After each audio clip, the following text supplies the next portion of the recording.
ꯑꯩꯅ ꯍꯧꯖꯤꯛ ꯇꯧꯗꯧꯔꯤꯕ ꯀ꯭ꯂꯥꯁ ꯑꯁꯤ SSCGDꯒꯤ ꯇꯧꯗꯧꯔꯤꯕ ꯀ꯭ꯂꯥꯁ ꯑꯁꯤ SSCGD 2023ꯒꯤ TIER-1ꯒꯤ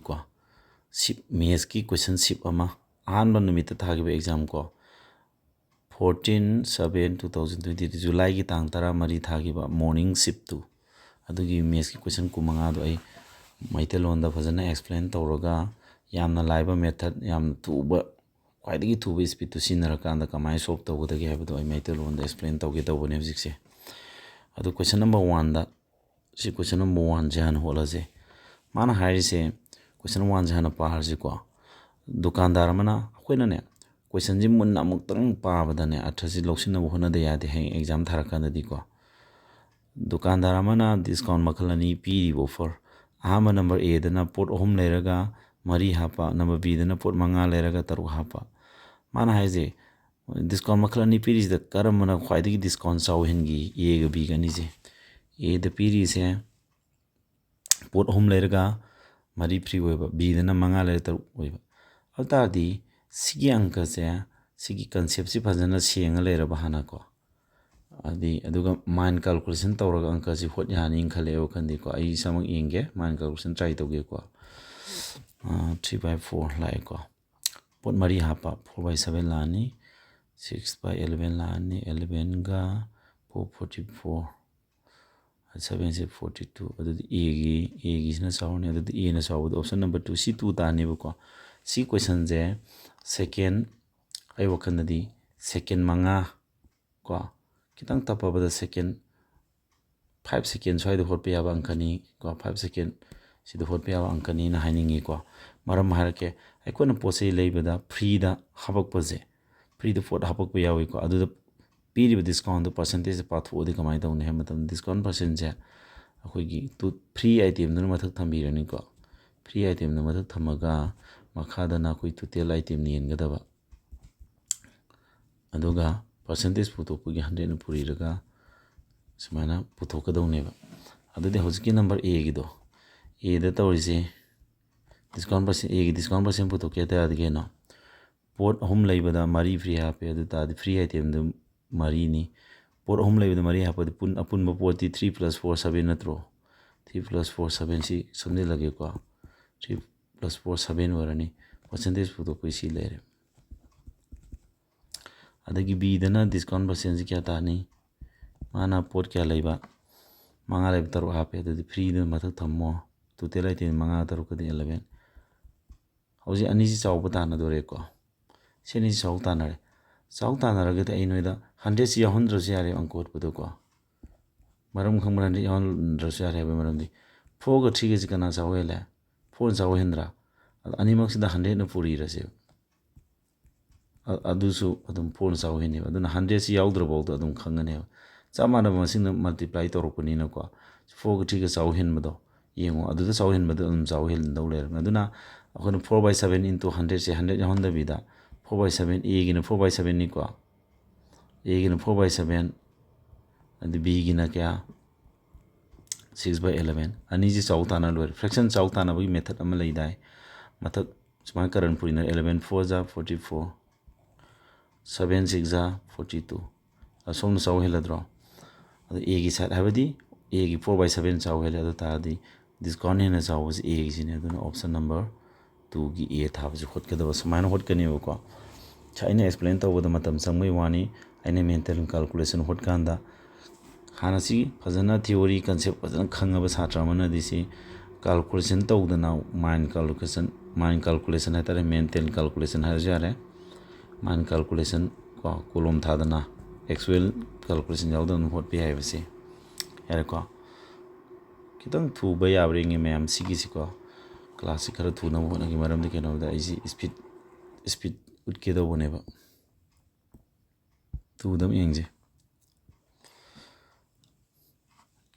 लमजन से ममी नि कक्सिना के दबा सोनी अमसुंग मोनी सिना माना 200 मीटर सांगो ट्रेक अमको स्पीड 18 अमसुंग 24 किलोमीटर पर आवर मथंग सिना चेलेबा डायरेक्शन नि चप मानना मबानी how much time from the start will they meet again at the starting point circular track ta chenba ko mabani je sigi di niyom ama lei ko magi ko ado I explain tawra tapna tagi si matam do angko walaga di asingmagi speed hana so torom je torom ge ko ai speed to so tawge do noina tapna ta ko dun ko na to je ko si time to ni 18 meter per second 18 meter per second 5 by 18 5 ne la ni da di 40 second time putok ti ko adagi amana 24 5 by 18 adadi tar umari home kun tara 30 second ani si LCM di kya tar 120 second aduna siju kari gumba if concept se hana digi sienga leraba aduga si question type se hana thina gi satrana di se second tara har gi si 10 second hana changin lower je ko ena hoji hot ki dom ai tap na mu explain tawage mana hoji circular track si kya no se 200 meter sang ko start to si de horing kala je ko mabani maksi same direction da chin di mabani som da ko amana speed si 18 km per hour ni amana kya no 24 km per hour ni mabani time to kya tara gadi distance si meter 200 meter sida kana entire sigi speed ni entire speed to khoi gi kaida meter per second on there 18 km per hour se meter per second on da ro meter per second on ga di kana pui tare 5 by 18 puri ni ko adu kana meter per second on grani bisi ni se kathana di 5 meter per second natro 5 meter si meter da 5 meter per second ni entire gadi manga mari 40 second changi bisi asagi ahamano pazina chengan 40 second changi sigi sina mo kedo time puto adi 200 meter du da magi speed si ke do tare akoi meter per second on gadi 5 by 18 puri ke do adu di sidi kya tare taru home taru mari 20 by 3 meter per second ko meter nagrani 20 ga adi 10 duga si 3 jima ta karakani natra adu di 30 second changi sina mabani mangna round ama koina hotna bada 40 second amasung 30 second changi ko adu tadi samana na starting point chen ba humina ri samana na starting point saman thumina ba tar di mabani gi time ani ni yen ba LCM lo goda ba adu mabani LCM na answer ne ba si ani LCM di 120 second ta adu mai tor hot ne si gi yare ko se smai do duna si question je me yare question number 3 dam yeng je me am ko question number 3 dam yeng je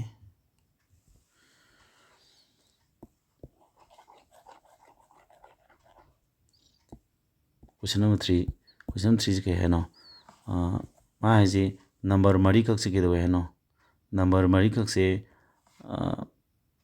proportion ore y value pu thoi ne si ju question number 3 ji jam tin live ore proportion ore di mayani puina ba matani puina ni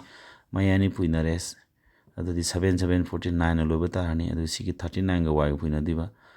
adu 9 lo bata nge head di option trick ni pa ma ni phone ni pa mapal ni phuga mapal adu option number 1 tari sina second 5 second changoi si di ko si question 3 di 5 second changoi maram harake aikoina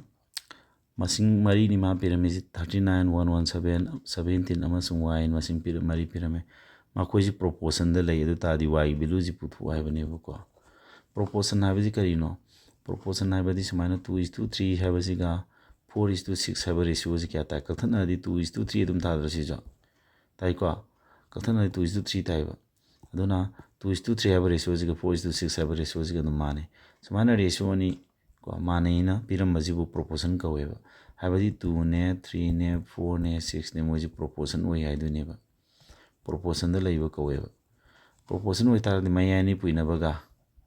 matani puina phone ga mana ga dam ne ba sigi formula ama lai je aduna akhoi hoji ke dore mayani puina phone ga matani puina phone ga mana ga dam ne hai re ba ko adudi mayani je ji purina matam da ain option trick to bani ko sida option trick ot je option trick hai ni sida mayani ji purina kanda 7 7 ja 9 9 lo ba number aman sa tar ka duini ba ata di matani puri na bu 9 lo ban sa ta bam thok tro adudi si 9 lai re y ji kana na lo bu ni 9 su la to 9 ta ba di ke no 1 ga puri na ga ta dro aduna 1 lo ma sin 51 puri y ji 51 oi tar ga di si 1 ji ga 9 puri na ga da 9 1 ja 9 9 lo ma sin tar ani ba atopa hojiki 39 ji 85 pui ne ya roi ba si kari guma 51 na to 85 oi ra meng khala ji ba ꯑꯗꯨ 9ꯒ ꯁꯤꯒꯤ 5 ꯄꯨꯟꯅ 9 5 45 5ꯅ ꯂꯣꯏꯕ ꯃꯁꯤꯡ ꯇꯥꯔꯛꯀꯅꯤ ꯑꯗꯨꯗꯤ ꯉꯁꯥꯏꯒꯤꯅ 9ꯅ ꯂꯣꯏꯕꯅꯤ ꯍꯟꯗꯛꯀꯤꯅ 5ꯅ ꯂꯣꯏꯕꯅꯤ ꯃꯥꯟꯅꯔꯔꯣꯏꯕꯀꯣ ꯑꯗꯨꯅ ꯑꯩꯅ ꯍꯥꯏꯅꯤꯡꯉꯤꯁꯤ ꯀꯩꯅꯣ option trick ꯇꯧꯔꯀꯥꯟꯗ 1ꯅ ꯂꯣꯏꯕꯁꯤꯅ ꯑꯟꯁꯔ ꯇꯥꯅꯦꯕ 1ꯅ ꯂꯣꯏꯕ ꯑꯅꯤ ꯌꯥꯎꯔꯝꯃꯒꯗꯤ ꯑꯪꯀ ꯍꯣꯠꯇ ꯌꯥꯔꯣꯏ 1ꯅ ꯂꯣꯏꯕ ꯑꯃꯈꯛ ꯌꯥꯎꯔꯝꯕꯅꯤꯅ ꯑꯟꯁꯔꯁꯦ ꯁꯨꯡꯍꯣꯠ ꯍꯣꯠꯇꯕꯤꯗ ꯒꯦꯁꯤꯡ ꯇꯧꯕ ꯌꯥꯔꯦ ꯑꯣꯞꯁꯟ ꯇ꯭ꯔꯤꯛ ꯃꯦꯊꯠ ꯁꯤꯖꯤꯟꯅꯔꯒꯀꯣ ꯑꯗꯣ ꯁꯨꯃꯥꯏꯅ ꯇꯧꯗꯅ 5 ꯁꯦꯀꯦꯟꯗ ꯂꯣꯏꯕ ꯌꯥꯕ ꯑꯪꯀꯅꯤ ꯍꯥꯏꯅꯤꯡꯉꯤ ꯁꯤꯒꯤꯀꯣ ꯌꯥꯔꯦꯀꯣ ꯃꯊꯪꯁꯤ ꯑꯩꯈꯣꯏ ꯍꯧꯖꯤꯛ ꯀꯣꯏꯁꯟ ꯅꯝꯕꯔ 4ꯗ ꯑꯃꯨꯛ ꯌꯦꯡꯁꯤꯀꯣ ꯀꯣꯏꯁꯟ ꯅꯝꯕꯔ 4ꯁꯦ ꯑꯃꯨꯛ ꯌꯦꯡꯁꯤ question 4 kaya ano in what time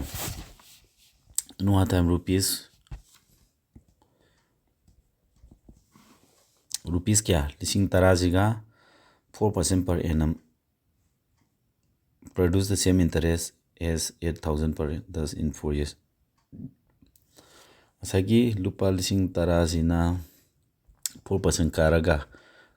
time kya sahi kya puthokadageba adu sidai karak in simple interest tu kama haise lupa lising nipan sidagi kya 5% karaga 4 years da karakpa simple interest ani du bilu managadaba haibaneba same oiba sinisi time kya hoy kan yaduino adudi SI puthok PRTC du anka budi hotwini do mind calculation hotsi ko I mind calculation ji amnoida mind calculation gi habit thamjeba ko speech column thadan hoseba ko adudi kathana 100 ka 100 ai noida direct show tawrini ko ai hana practice tawraga takpagi nate asengba duni no noida speech show tawduisi ko ai mind calculation hot ke 100 ko sigi jana hot ke dawni makai manga mari kun adana kun ga sigadi lising machatu SIC taduini ko si tan ge taragadi 100 ga summary dare summary ga puri narga 1634 adu si to option number 4 tane sisu 5 second ado luini haibadi muna taro ahan bazigi SI putho je sigi SI putho ka di SI putho P R T by 100 natro adagi asongi SI du mana ne havne sigi 5 into 4 by 100 adu sigi SI je ko na ke dore 0 mo wale ko kathana di 16 sigi 1600 tare sigi ju kathana ro sigi na kya tare 400 t tare time do si 1600 tara kadune kana puri ta dino phone puri di 1600 ta dro time do 4 years oidi aroiba sumaina asi calculation ji chatra khara madadi ko anka son khara am kamai hotu khan leram basu yai sidi sumaina question je pa sumai hotu ni khanga dawni aduga madu khanga kanjada ma koiro hot nataba hot nataba sumaina iri ma'am je matam changdro noi takui bi wani concept to sumai honi khanga di mental calculation mind calculation to bi yai value yam chaw na ta mind pu ba thang ngam ba vote oi bse second mangam to lo ya so anka je dum ko mind calculation jina ka yam tension mane ba mathang da question number 5 se the volume of sphere of radius c radius pyramid direct see the formula found in sphere volume formula the kena 4/3 pi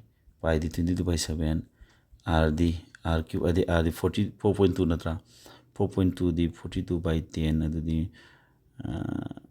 2 ka 21/5 omla ni sida lai ji khangbro si radius formula ji mai volume formula du kena se volume formula kon 4/3 pi r cube 4/3 lere pi muhuta 22/7 lere r do 4.2 je akuna ne point mangan ga di 10 ne thone do 2 num ka di 21/5 ta dana r do sumai tare si radius to man sumai piram mane bu ko ado point mangala sumai tare radius to cube tor adi ahumlo fuina roidro se ado ne yan dari go se lakhom do khangwai bani na ni di ado se anka ji purinarani ado purinawa do option trick kuma kari gumba to ya bring je bu ko purinawa 37 ja 21 tarani ko makhada ledusi mathakta 4 into 22 into 21 into 21 lerani makhada ledusi 125 natro aidi logic amaga sana dori bedi khadra ama kagna roedi kagna le calculation samma haiduni ko calculation chi yam laiba mongdo hotpa haitare ado aidi mathaksa makhazu 8 na puri ni mathaksa makhazu 8 na puri ji kino makhazu 1000 ta na ba makhazu mathakta kya tare ꯃꯔꯤ ꯅꯤꯄꯥꯜ option tꯧꯁꯤꯀꯣ ꯅꯤꯄꯥꯜ ꯍꯨꯝꯐꯨ ꯃꯔꯤ ꯃꯊꯛꯁꯤ 4ꯅ ꯂꯣꯏꯕ number ꯇꯥꯔꯅꯦꯕ ꯒ꯭ꯌꯥꯟ ꯇꯥꯔꯦꯀꯣ ꯑꯗꯣ 0 ꯑꯍꯨꯝ ꯌꯥꯎꯕꯅ ꯌꯦꯜꯂꯛꯀꯗꯣꯏꯅꯤꯅ ꯄꯣꯏꯟꯒꯤ ꯃꯇꯨꯡꯗ ꯗꯤꯖꯤꯠ ꯑꯍꯨꯝ ꯂꯩꯅꯦꯕꯀꯣ ꯄꯣꯏꯟꯒꯤ ꯃꯇꯨꯡꯗ ꯗꯤꯖꯤꯠ ꯑꯍꯨꯝ ꯂꯩꯅꯤ ꯗꯤꯖꯤꯠ 1 2 3 ꯂꯥꯁꯇꯨ 4 ꯑꯣꯏꯔꯅꯤ ꯑꯟꯁꯥꯔꯁꯤ 4ꯅ ꯂꯣꯏꯅꯤ ꯀꯣ ꯑꯗꯨꯗ ꯑꯣꯞꯁꯟꯁꯤ ꯀꯌꯥ ꯌꯥꯎꯔꯦ 4 ꯂꯣꯏꯕ ꯁꯤ ꯑꯟꯁꯥꯔ ꯑꯣꯏꯔꯣꯏ 4 ꯂꯣꯏꯕ 1 2 3 ꯌꯥꯎꯔꯦ ꯑꯗꯨꯗꯤ ꯑꯣꯞꯁꯟ ꯇ꯭ꯔꯤꯛ ꯇꯧꯔꯤꯁꯤ ꯃꯥꯡꯉꯦ ꯇꯧꯕꯇꯕꯨ ꯑꯩꯅ ꯅꯣꯏꯗ ꯍꯥꯏꯅꯤꯡꯕ ꯑꯃ ꯂꯩ ꯁꯤꯗꯩꯁꯤꯗ ꯄꯨꯔꯤꯅꯕ ꯃꯇꯝꯗ 4 ꯌꯥꯎꯈꯤꯕ ꯍꯥꯏꯕꯁꯦ ꯃꯊꯛꯁꯤ ꯄꯨꯔꯤꯅꯕꯗ 4 ꯌꯥꯎꯔꯤ ꯅꯠꯇ꯭ꯔꯣ 4 ꯌꯥꯎꯔꯦ 8ꯁꯨ ꯌꯥꯎꯔꯦ ꯑꯗꯨꯗ 8ꯅꯁꯨ ꯍꯦꯟ ꯌꯥꯅꯤ 4ꯅꯁꯨ ꯍꯦꯟ ꯌꯥꯅꯤ 4 ꯌꯥꯎꯈꯤꯕ ꯍꯥꯏꯁꯦ ꯑꯗꯨꯗꯤ 4 ꯌꯥꯎꯕꯗꯤ 4ꯅ ꯍꯦꯟ ꯌꯥꯕꯒꯤ ꯅꯤꯌꯣꯝꯗꯤ ꯂꯥꯁ 2 ꯗꯤꯖꯤꯠꯇꯨ ꯀꯩꯗꯧꯏ ꯍꯥꯏ ꯃꯥꯒꯤ ꯂꯥꯁ 2 ꯗꯤꯖꯤꯠꯇꯨ 4ꯅ ꯍꯦꯟ ꯌꯥꯗꯧ ꯅꯠꯇ꯭ꯔꯣ ꯑꯗꯨꯗꯤ ꯂꯥꯁ 2 ꯗꯤꯖꯤꯠꯇꯨ 4ꯅ ꯍꯦꯟ ꯌꯥꯕ꯭ꯔꯥ ꯌꯦꯡꯁꯦꯕꯀꯣ ꯌꯦꯡꯉꯣ ꯁꯤꯒꯤ ꯂꯥꯁ 2 ꯗꯤꯖꯤꯠꯁꯤ 4ꯅ ꯍꯦꯟ ꯌꯥꯕ꯭ꯔꯥ ꯌꯥꯗꯦ ꯑꯗꯨ ꯇꯥꯔꯗꯤ ꯁꯤ 4ꯅ ꯍꯦꯟ ꯌꯥꯔꯝꯃꯔꯣꯏꯕꯁꯤ ꯁꯤ ꯑꯟꯁꯥꯔ ꯑꯣꯏꯕ ꯌꯥꯔꯣꯏꯕ ꯁꯨꯃꯥꯏꯅ ꯇꯧꯒꯗꯕ ꯑꯗꯒꯤ ꯁꯤ 64 4ꯅ ꯍꯦꯟ ꯌꯥꯔꯦ 24 ꯌꯥꯔꯦ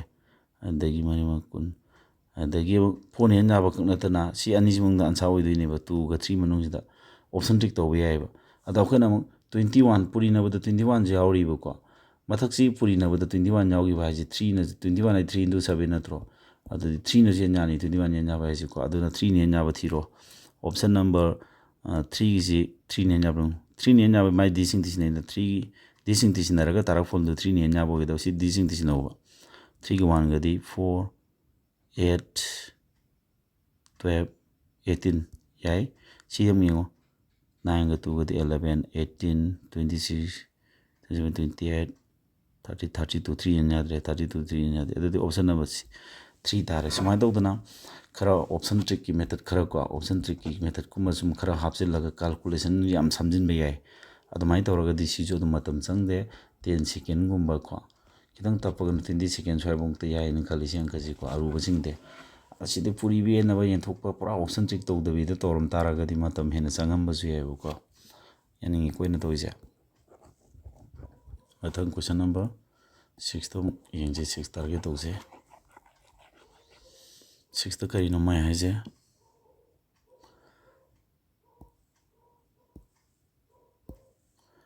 ꯀꯣꯏꯁꯟ ꯅꯝꯕꯔ 6ꯇ ꯍꯥꯏꯁꯦ ꯀꯩ ꯍꯥꯏꯅꯣ measure angle Cꯒ measure angle Zꯒ ꯃꯥꯟꯅꯩ ꯑꯃꯁꯨꯡ ACꯒ XZ ꯃꯥꯟꯅꯩ then which of the following conditions is necessary for triangle ABCꯒ XYZꯒꯁꯦ congruent ꯑꯣꯏꯅꯕ triangle ꯑꯅꯤ congruent ꯑꯣꯏꯅꯕꯒꯤ ꯅꯤꯌꯣꯝꯗꯣ ꯀꯩꯅꯣ ꯁꯤꯁꯨ ꯂꯥꯏꯅꯤ ꯊꯣꯛꯀꯗꯕꯅꯤ ꯒ꯭ꯌꯥꯟ ꯇꯥꯅꯕ ABC congruent ꯑꯣꯏꯕꯗꯤ size shape ꯑꯃꯁꯨꯡ size ꯆꯞ ꯃꯥꯟꯅꯕꯗꯨꯅꯦ XYZꯁꯦ ꯑꯅꯤꯁꯤ ꯆꯞ ꯃꯥꯟꯅꯒꯦ ꯍꯥꯏꯇꯥꯔꯒꯗꯤ ꯃꯥꯁꯤ measure angle ꯀꯅꯥ ꯃꯥꯟꯅꯩ ꯄꯤꯔꯝꯃꯦ ꯁꯤꯗ measure angle Cꯒ Zꯒ ꯁꯤꯒꯤ Cꯁꯤꯒ Zꯁꯤꯒ ꯃꯥꯟꯅꯔꯦꯕ ꯑꯦꯡꯒꯜ ꯑꯃ ꯃꯥꯟꯅꯔꯦꯀꯣ ꯑꯗꯒꯤ ꯑꯇꯩ ꯀꯅꯥ ACꯒ XZꯒ ACꯁꯤꯒ XZꯒ ꯃꯥꯟꯅꯔꯦ ꯁꯥꯏꯠ ꯑꯃꯁꯨ ꯃꯥꯟꯅꯔꯦ ꯁꯥꯏꯠ ꯑꯃ ꯃꯥꯟꯅꯔꯦ ꯑꯦꯡꯒꯜ ꯑꯃ ꯃꯥꯟꯅꯔꯦ ꯁꯥꯏꯠ ꯑꯃ ꯃꯥꯟꯅꯔꯦ ꯑꯦꯡꯒꯜ ꯑꯃ ꯃꯥꯟꯅꯔꯦ ꯑꯗꯨ ꯇꯥꯔꯗꯤꯀꯅꯥ ꯃꯥꯟꯅꯕ ꯗꯔꯀꯥꯔ ꯑꯣꯏꯒꯤ ABꯒ XYꯒ ABꯒ XYꯒ ꯁꯤ ꯁꯥꯏꯠꯁꯤ ꯃꯥꯟꯅꯔꯁꯨ ꯀꯥꯟꯅꯗꯦꯀꯣ ꯑꯣꯞꯁꯟ ꯅꯝꯕꯔ 1ꯁꯨ ꯑꯣꯏꯔꯣꯏ BCꯒ ABꯒ BCꯒ ABꯒ ꯁꯤꯗꯤ ꯇ꯭ꯔꯥꯏꯡꯒꯜ ꯑꯅꯤꯁꯤ ꯑꯃꯒꯤ ꯁꯥꯏꯠ ꯑꯅꯤ ꯃꯥꯟꯅꯔ ꯀꯩꯗꯧꯗꯣꯏꯅꯣ ꯌꯥꯔꯣꯏ ABꯒ ACꯒ ꯁꯤꯁꯨ ꯌꯥꯗ꯭ꯔꯦ ꯑꯗꯨꯗꯤ BCꯒ YZꯒ BCꯁꯤꯒ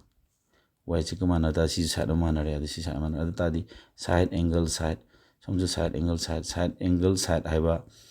congruent ꯑꯣꯏꯅꯕꯒꯤ ꯀ꯭ꯔꯥꯏꯇꯦꯔꯤꯌꯥ ꯑꯃ ꯂꯩꯗꯅꯀꯣ ꯑꯗꯨꯒꯤ ꯃꯇꯨꯡ ꯏꯟꯅ ꯇ꯭ꯔꯥꯏꯡꯒꯜ ꯑꯅꯤ congruent ꯑꯣꯏ ꯍꯥꯏ ꯌꯥꯔꯦꯕ ꯑꯗꯣ ꯀꯟꯗꯤꯁꯟꯁꯤ ꯑꯦꯡꯒꯜ ꯑꯃꯒ ꯁꯥꯏꯠ ꯑꯃ ꯃꯥꯟꯅꯔꯕꯅꯤꯅ ꯑꯇꯣꯞꯄ ꯅꯥꯀꯜ ꯁꯥꯏꯠ ꯑꯅꯤꯁꯤꯅ ꯃꯔꯛꯇ ꯁꯥꯏꯠ ꯑꯅꯤꯁꯤ ꯃꯔꯛꯇ ꯂꯩꯕ ꯑꯦꯡꯒꯜꯁꯤ ꯃꯥꯟꯅꯍꯟꯒꯗꯧꯅꯤ ꯑꯗꯨꯅ ꯁꯤꯒꯤ ꯁꯥꯏꯠ ꯑꯅꯤꯁꯤ ꯃꯥꯟꯅꯩ ꯍꯥꯏꯕ ꯗꯔꯀꯥꯔ ꯑꯣꯏꯔꯦ ꯑꯗꯨꯅ ꯑꯣꯞꯁꯟ ꯅꯝꯕꯔ Dꯗꯤ ꯌꯥꯔꯦ ꯁꯨꯃꯥꯏꯅ ꯁꯤꯅ ꯖꯤꯑꯣꯃꯦꯇ꯭ꯔꯤ ꯀꯟꯁꯦꯞ ꯈꯔ ꯆꯪꯉꯦꯕꯀꯣ ꯁꯤꯁꯨ ꯂꯥꯏꯔꯦ ꯑꯗꯒꯤ ꯀꯣꯏꯁꯟ ꯅꯝꯕꯔ 7 ꯑꯃ ꯌꯦꯡ ꯇꯥꯔꯦ ꯀꯣꯏꯁꯟ number 7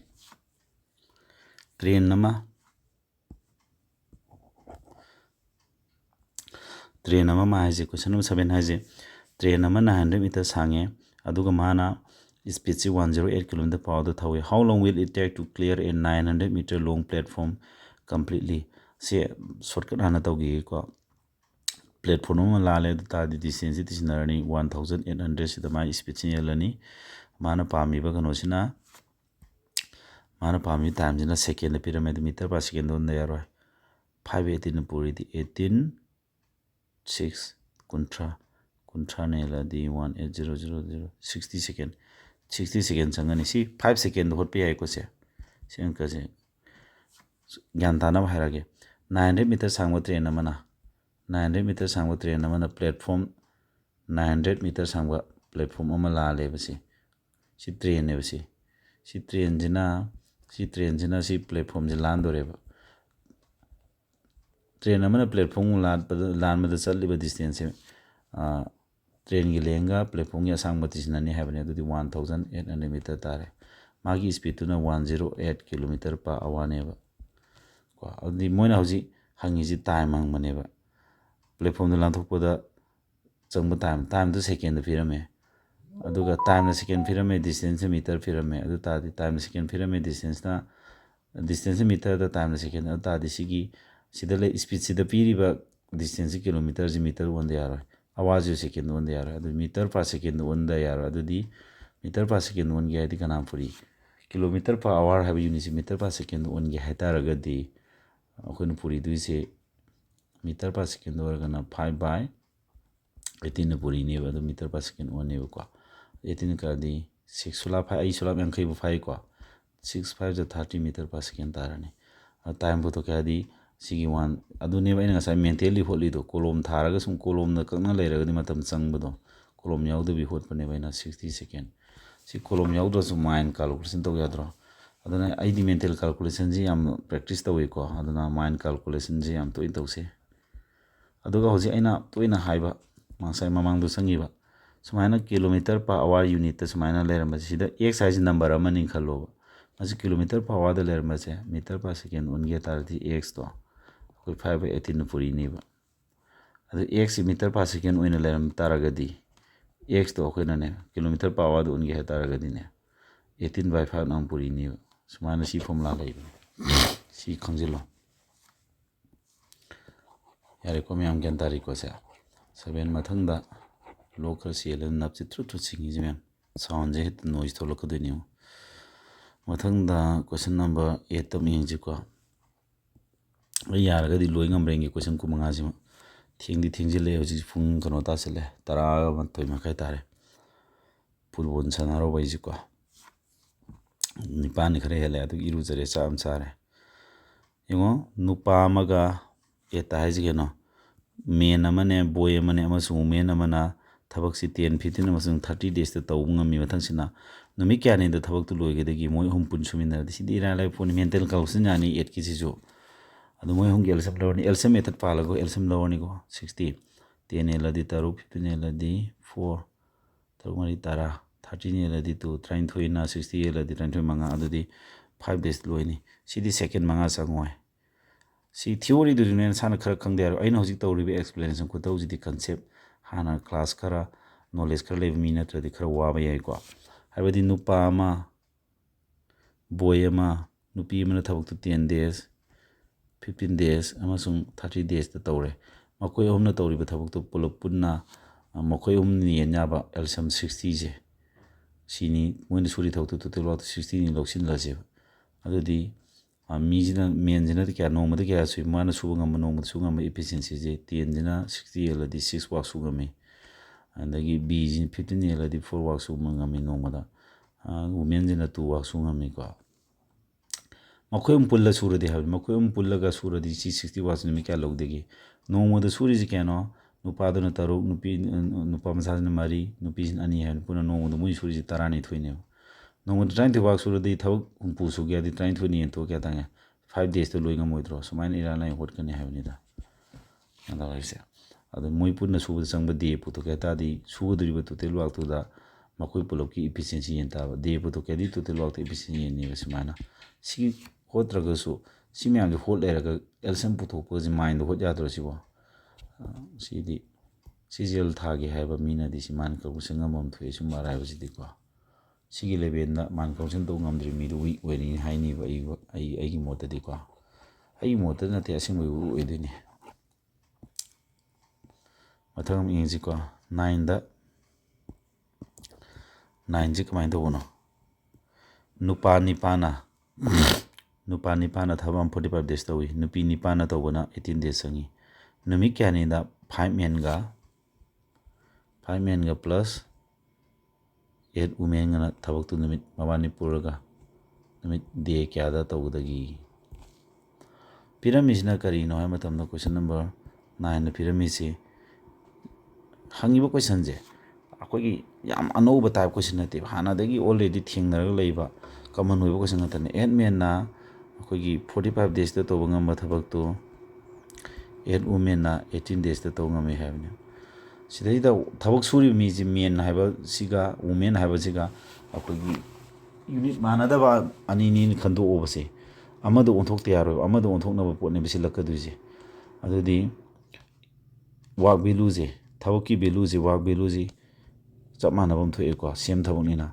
nupa ni pa na numit ni funga to ngam je nupi ni pa na ju 18 days to ngam adu kathat na ro 8 kathat na ro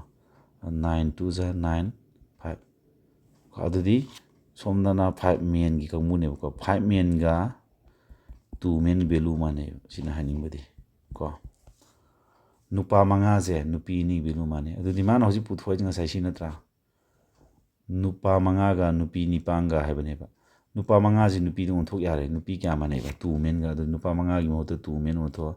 sigi nupi ni pa na magal puna kya tara 10 men haiba samandra mana nupa manga ga nupi ni panga haije kya no nupa manga ji nupi de otho de ani gi manare adudi sigi ni panje ga puna nupi tarana numi kya ne thau su ngam ge haiba samane ba adudi mana nga sai kari hai nupi ni pa na thabak tu 18 days sange ba adudi 8 women na 18 days sange adu taraga di 10 women na suraga di numi kya sanga de ge si di putu kya de kathan na samana tamaga adudi mathak se kya tara ani ga di ani mari ani ga di ani manga mari ga trifanga di 72 by 5 la ne adu 72 by 5 days sanga ne obra 5 ne to di terni manga humpu 2 by 5 samana 14 whole 2 by 5 option number 4 ta ni si ju lu di ko adu yam samna yam kono complex over question di yaw yaw dringa sai de hol je kan bada fazana coaching chatna khogi fazana traga coaching chatraga su makong seng pamimna makong seng ha ju yadabni ko speed tan badadi ko speed je te yadabni shortcut ko maji practice am to sangi 10 da ji keno 10 je algebraic question nama la 10 da ji 7b ga minus 1 by 4b je pirame 7 ai sahi 2017 dagi sigi commentary exam coaching lek tala abane ko aduna ina khangjaba khar lei haidi question ji talak pada dum question je dum naina ga sulai ado si question ji anoba na te si previous year question type ne anoba type question di na tri hoji kana handak SSC gi question set toriba TCS na question lorok ko degi si inong nong hangba type tu ni habdi na te si anoba already hana de hangale rab SSC question type ne si pirame adu ma hangena 16 hangena kari si ju ira lai method am pando ne 16b square plus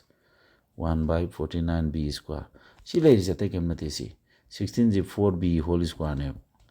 49 has na 7b gi whole square ne atadi sidana 4b lai sidana 7b lai adu tadi si 4b unthok to sin 7 unthok si 4 unthok ko sin 7 unthok da ka ore adu unthok ya tadi akuna 7 khudi mak sidane 7 ji han la mi 7 ji khoi kari pa me si 7 ji khoi na pa me si 4 lai bani na 4b 7b lai je 4b uninge ba 7b ji 4b uninge kana puri ri ya ne 7b ji khoi na 4b uninge ha ta kana puri ri ya ni adu khangye ta ra ga di si 7b ji dak yelo adu ta di b kana 4 by 7 puri ri ya ne abi 7 by b je 4 by 7 puri une 7 kana di 4b ta hodro adu ni da ina ni ji wakan khan bu smai khan ga da adu tara ga di ke do tare nakal khudi mak te khoi kana puri tare gano puri tare somchai ta su 7 by 4 puri re 7 by 4 puri ni mana 7 by 4 na hana b le ramdo hana le rambajida khoi kana puri de 7 by 4 puri re tam khudi mak tu puri dia de si ju 7 by 4 puri re som ju 7 ji ju 7 by 4 na puri ro adu di kya thare am thi ji ko makha ta na ko thon da re adu di 4 by 7 hai ga dam on re sorry in to on re ko 4 by 7 hai ga dam ni to bo soi gre ko 하이버디 시 4/7 पुरीरे सिना सोमदसु पुरी ता 1/4 b हेन लेर मेजे सिजु 4/7 पुरी तारे अदु सी 7 सी 4/7 पुरी तारे अदुदि क्या तारे उनको अदुदि क्या तारे सी तारे सी 7 से खतना दि 4b ता होरे सिगिजु 4 खतना दि 1/7b ता होरे अदु सोमदना 4 ता होरे अदुदि मा अखोना फामी फोसी स्क्वायर यावु नत्रो 4b स्क्वायर को 16b स्क्वायर है 4b स्क्वायर नत्रो अदुना अखोय जे के दो तारे स्क्वायरिंग दो तारे सी लाइव कंडीशन जे अखोय स्क्वायरिंग तो बाजी नकल अनिमक से 4b - 1/7b जी स्क्वायरिंग दो तारे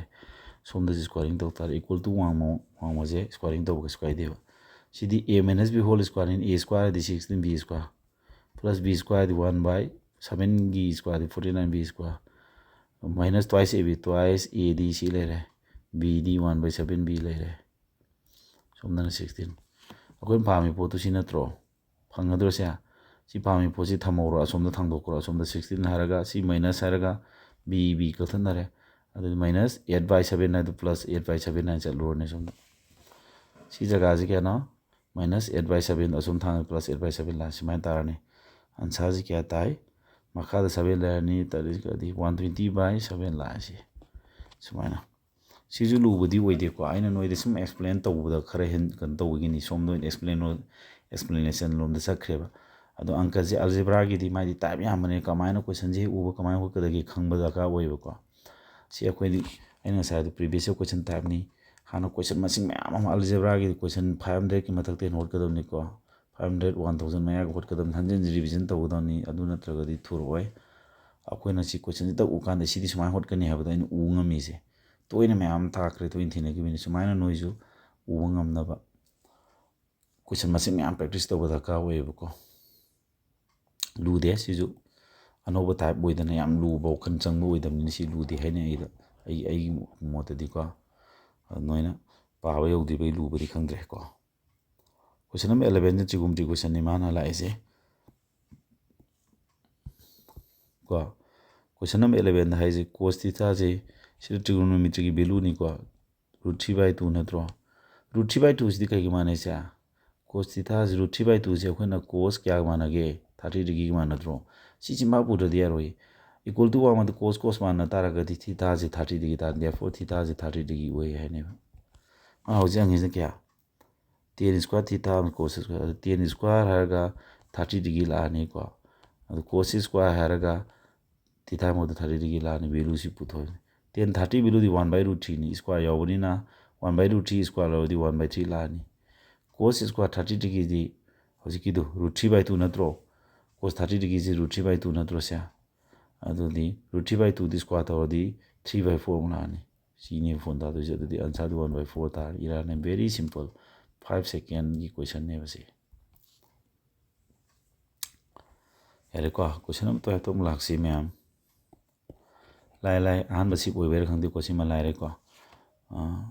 अतै अतो तो सिप से तुम तोरके मसी एसीदे होबे माने 12 Kisna A is 95% of B, then what percent of A is B? Man calculation to kise. Asai me man calculation to udre ko man calculation to angka se ut ke man calculation soji ko. Ai theory ma lai edu pal isam samang kani what percent of A given by A is ma kha thangani edu di A is 95% of B 100 ogan A 95 ne edu di A 95 ma kha la ni batak ta 100 ani la ni ko percentage bu to ko 100 ma ka edu di 20/19 20 the 0 ne lising ani the 19 na lising ani the 19 ye lakadiba ko atagadi ambada 1/19 tara sama adu 105 tara ni si option number 4 tare photo sare kai you know is man tare ji marma ye harage ko sai man ka option to gani 5 seconds sai du ram ngani ko ji kido ma ha ji pyramid ji ke nom te ngi ko koirom ta gi se man pyramid ke no hema tumda A से 95% of 95% of this my idem 95/100 of kana B ne smile le di ratio lo se A na 95 B na 100 oi matamda A na 95 oi ne B do na 100 ni lo ro ba adu si kak na roi 100 adu A 95 ta roi dro sin ta ko di B na 100 oi re lo ra ji adu ta A se 95 oi hai ne ba ꯑꯗꯨꯗꯤ ꯃꯥꯅ ꯍꯧꯖꯤꯛ ꯍꯪꯉꯤꯁꯤ ꯀꯩꯅꯣ what percent of A is B B ꯁꯤ A ꯒꯤ percentage ꯀꯌꯥꯅꯣ B ꯁꯤ A ꯒꯤ ꯄꯜꯂꯤꯕ A ꯁꯤ ꯃꯈꯥ ꯊꯪꯒꯅꯦꯕ Bꯅ ꯃꯊꯛ ꯊꯪꯒꯅꯦ percentage ꯄꯨꯊꯣꯛꯄ 100ꯅ ꯄꯨꯔꯤꯕ ꯁꯤꯅꯦꯕ ꯑꯩꯅ ꯃꯥꯏꯟ ꯀꯥꯎꯟꯁꯟ ꯇꯧꯔꯤꯁꯦ A value 95ꯅꯤ B value 100ꯅꯤ ꯑꯗꯣ percentage ꯄꯨꯊꯣꯛꯄ 100 ꯁꯤꯒ ꯁꯨꯃꯥꯏꯅ ꯂꯥꯛꯑꯅꯤ 95 ꯁꯤ ꯃꯉꯥ ꯀꯛꯑꯗꯤ 19 ꯃꯉꯥ ꯀꯛꯑꯗꯤ 10 ꯑꯗꯨ ꯇꯥꯔꯗꯤ 2000ꯗ 19ꯅ ꯌꯦꯜꯂꯛꯑꯅꯦꯕ ꯑꯗꯨꯗꯤ ꯑꯍꯥꯟꯕꯗ 1 ꯆꯠꯂꯅꯤ ꯀꯣ ꯑꯗꯨꯗꯤ 1 0 ꯂꯩꯔꯝꯃꯦ 10ꯗꯤ ꯌꯦꯟ ꯌꯥꯗ꯭ꯔꯕꯅꯤꯅ 0 ꯀꯥꯔ 0 ꯑꯃ ꯄꯨꯗꯔꯦ ꯑꯗꯨꯗꯤ 1 0 ꯂꯥꯛꯑꯦ ꯑꯗꯨꯒ 100 ꯑꯃꯨꯛ ꯂꯥꯛꯑꯦ ꯑꯗꯨꯗꯤ 19 5 ꯖꯥ 95 5 ꯂꯩꯔꯝꯃꯦ ꯁꯨꯃꯥꯏꯅ ꯄꯨꯔꯤꯕ ꯌꯦꯟꯅꯕꯁꯤ ꯃꯦꯟꯇꯦꯜꯂꯤ ꯍꯣꯠ ꯉꯝꯕꯁꯨ ꯈꯔ ꯇꯝꯒꯗꯧꯅꯤꯀꯣ ꯃꯥꯏꯟ ꯀꯥꯎꯟꯁꯟꯁꯤ ꯈꯔ ꯇꯧ ꯇꯥꯔꯦꯀꯣ ꯀꯣꯏꯁꯟ ꯅꯝꯕꯔ 12ꯁꯤ ꯌꯥꯔꯦ 13 ꯑꯃꯨꯛ ꯌꯦꯡꯖꯩ ꯀꯣꯏꯁꯟ ꯅꯝꯕꯔ 13ꯗ ꯀꯣꯏꯁꯟ 13ꯗ ꯀꯔꯤꯅꯣ ꯃꯥ ꯍꯥꯏꯁꯦ concentric over circle R radius 10 ꯑꯃꯁꯨꯡ 6 cm ꯑꯣꯏꯌꯦ find the length of the chord of the larger circle which touches the smaller circle question je paaba salong khangadawni ko concentric over circle haibadi circle gi center di punba radius si manadaba haibaneba center di punni radius mandaba adma haisi hanbagi amana radius 6 amana 10 oiba mana haisi chord tu kya no larger circle अचौब circle की कोड अमादी circle अमगी अखोगी point अनि सुमाइना touch तौर सिंगी line code अमा कवेबको ख्वाइदे सामब कोड निसना डायमीटर हाइजे मयाइ फावजे सि कोड की कन्सेप्ट माइजे होजि करम कोड पुथोयजे ख्वाइदे चौब सर्कल जे सिगी कोड करम कोड अदगी अपिक सर्कल जे टच तौर सिंग कोड तो सि कोड से क्या सांगे पुथो सि ए बी के सांगमनि मा पुथोयजे माइजे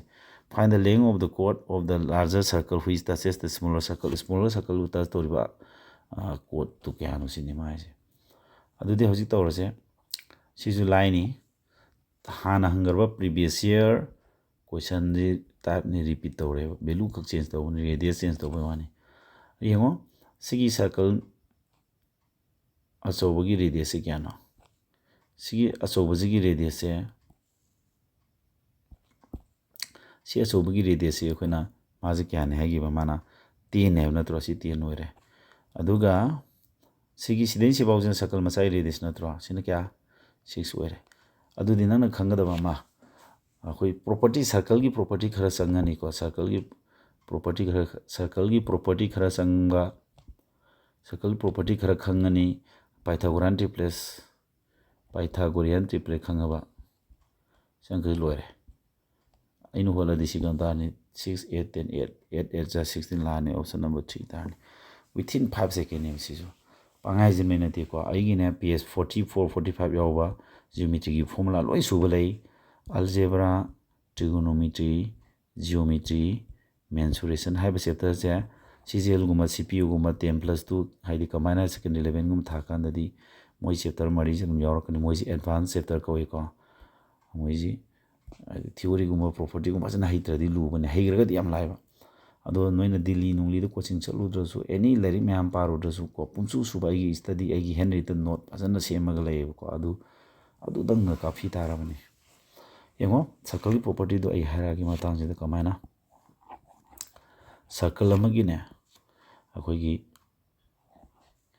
circle amagi kedoba magi center dagi ko center dagi chord direct perpendicular singi ba line jina si chord si tangkai khai dueba ada si line perpendicular in sing puni na ko 90 degree sing puni si chord ani si tangkai khai do mana ne ba ko si ni sang adu khango si tangkai chap chana 90 degree sing puni si right angle ta dra si ja sina 6 oire sina 10 oire sina hypotenuse ne khalo adu di pythagorean plate habadi right angle amagi triangle je right angle triangle amagi size se ahum ni dana side ahum du ne ko pythagorean triplet haiji madi pythagorean triplet kaung ne ba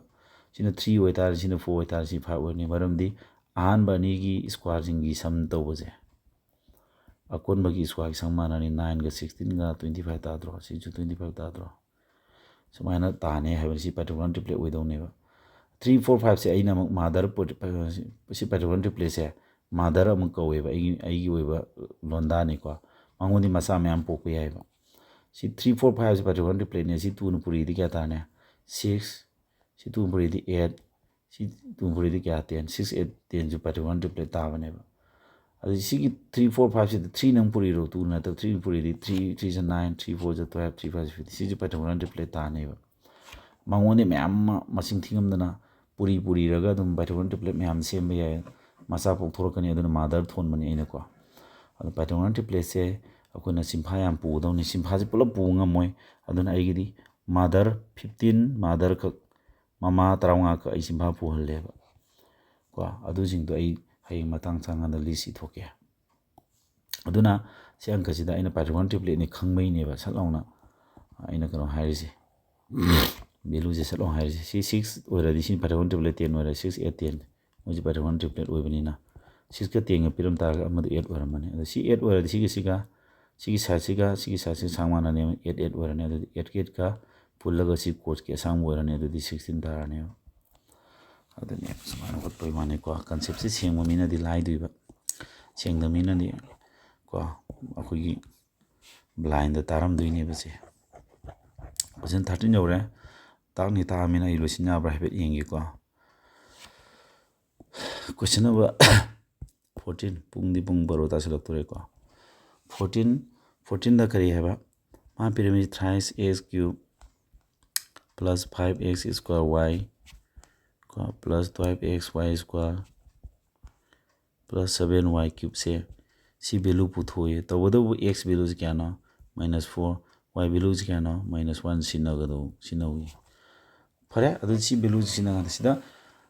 ID माना आइना करी येंगे मतलब अंक जे होटिंगे दे option जे हानि येंगे ID को option जे हानि येंगे मरमदी option जी last digit सी अमदा लोई माना सी 99 को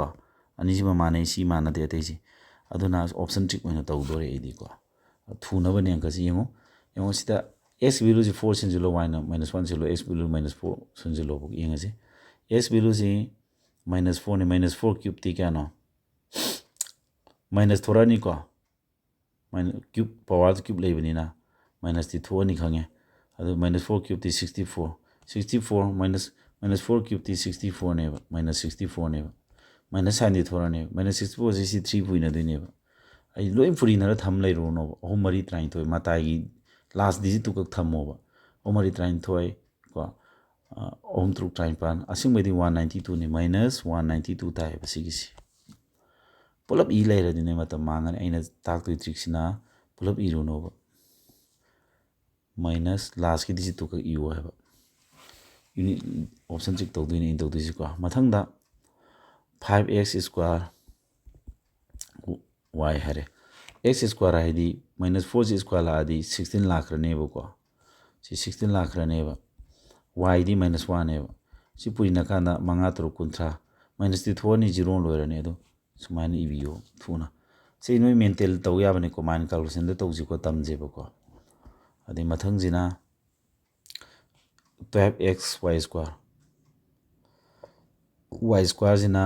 -1 स्क्वायर जी पो 1 तागरानी x ना -4 को तो कदी निफुनी पान -8 हाइरो को ऑप्शन ठीक तो लास्ट डिजिट का यू को y क्यूब आईडी -1 क्यूब लानी -1 क्यूब ती -1 से -7 समाय लानी यूनिट डिजिट का इबे वानी को इना माताई की डिजिट का अदु तिसनादी तारा ट्राटेड माइनस हारगा 7 लोइबा नंबर तारा कने बसे माइनस हारा 7 लोइबा आंसर ऑप्शन नंबर 3 समाना ऑप्शन 7 लोइबा अनि हम सुदे अदु ऑप्शन दगी होलो समाना वैल्यू से नोइन इ देबे खरा दो समगदौने एनी हाउ तौरगा ने कोई समगदौने मगसे मथंगदा क्वेश्चन नंबर 15 नंबर इंजी को 15 दा है के नो 15 दा है ना a ना थबा मा 15 दा है के नो 15 a ना थबा मा 25 डेज ता b ना थबा मा 30 डेज ता ngame ba ko a ना 25 b ना 30 डेज ता मखोइना नुमित अल्टरनेट बेसिस नोमो काल सुरे a ना होरगा मबानी जे सिगी थबा खुसुजी नुमित मंगानी सुरमे अदुगा a तोखरे the work in how many days will be finished b ना नुमित क्या लेमोरी थौक तौगदगी सी क्वेश्चन अमुक्तंग पाबदा चलाउना अनिरु पाना देबी सांगदा हेयोबा a ना थबक 25 डेज तौ माइन कैलकुलेशन तौबो सोफेट यानी खले 25 का 30 की एलसीएम लौरदी मंगा तर कुंट्रा सामे खै तारनी को से ꯍꯣꯠꯄꯅ ꯐꯔꯅꯤ 30 ꯁꯤꯅ ꯃꯕꯥꯅꯤ LCMꯁꯦ ꯀꯌꯥꯅꯣ ꯑꯩ 150 ꯇꯥꯔꯦꯀꯣ ꯑꯩ ꯍꯧꯖꯤꯛ LCMꯗꯣ ꯑꯩꯅ ꯇꯧꯔꯒ ꯍꯧꯖꯤꯛ ꯄꯥꯔ ꯍꯣꯠꯈꯤꯗꯅ 25ꯒ 30 LCM ꯄꯨꯊꯣꯛꯄꯗ ꯑꯩ ꯁꯠ ꯇꯧꯈꯤꯀꯣ ꯃꯕꯥꯅꯤ ꯑꯩ ꯁꯦꯞꯁꯤ 5 ꯇꯥꯔꯦ 5 ꯅ ꯃꯉꯥ ꯃꯉꯥ ꯃꯉꯥ ꯇꯔꯨꯛ ꯊꯣꯡꯉꯦ ꯑꯗꯨ ꯃꯕꯥꯅꯤ LCM 30ꯒ ꯍꯧꯖꯤꯛꯀꯤ 5ꯇꯨꯒꯗꯤ ꯀꯌꯥꯅꯣ 150 ꯁꯤ LCM ꯄꯨꯊꯣꯛꯄꯁꯦ ꯑꯩꯗꯤ ꯁꯨꯃꯥꯏꯅ ꯃꯥꯏꯟꯗ ꯍꯣꯠꯂꯒ ꯂꯣꯏꯁꯤꯟꯈ꯭ꯔꯦꯀꯣ LCMꯒꯤ ꯁꯣꯔꯠꯀꯠ ꯃꯆꯥ ꯑꯃ ꯄꯥꯟꯁꯤꯜꯂꯒ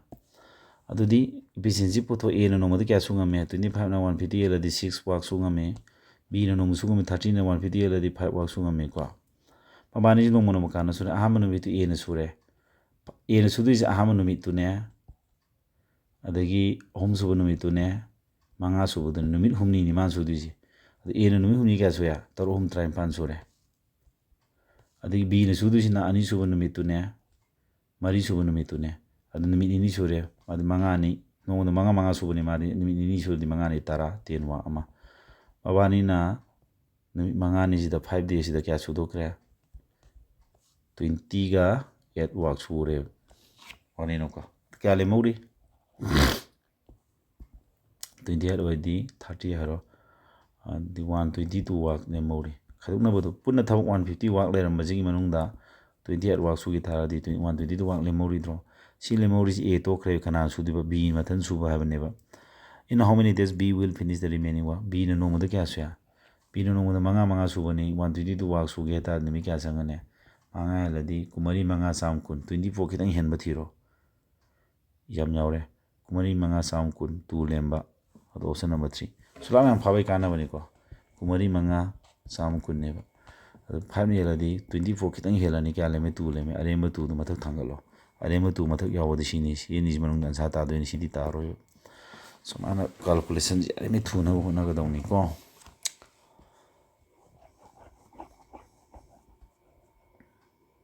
ꯁꯤꯛꯁꯇꯤꯟ ꯑꯃ ꯌꯦꯡꯉꯣ 16ꯁꯤꯅ ꯑꯜꯖꯦꯕ꯭ꯔꯥ ꯀꯣꯏꯁꯟ ꯑꯃꯨꯛ ꯂꯥꯛꯑꯦ ꯀꯣꯏꯁꯟꯁꯤ ꯌꯦꯡꯕꯒ ꯆꯦꯞꯇꯔ ꯇꯛ ꯇꯛ ꯍꯥꯏ ꯉꯝꯒꯗꯧꯅꯤꯀꯣ 16ꯁꯤ ꯀꯃꯥꯏꯅ ꯇꯧꯁꯤ ꯌꯦꯡꯁꯦ ꯐꯝꯕꯗ ꯈ꯭ꯋꯥꯡ ꯅꯥꯁꯤꯜꯂꯛꯑꯦ 16 ꯀꯨꯏꯅ ꯐꯝꯃꯛꯑꯦ ꯑꯩꯈꯣꯏ ꯑꯗꯨꯅꯅꯦ 16ꯁꯤ A B Cꯁꯤ 16 ꯇꯥꯏꯀꯣ Aꯒ Bꯒ Cꯒ ꯃꯣꯏ ꯑꯍꯨꯝꯗꯤ ꯁꯤꯟꯅꯕꯗ 16 ꯇꯥꯏ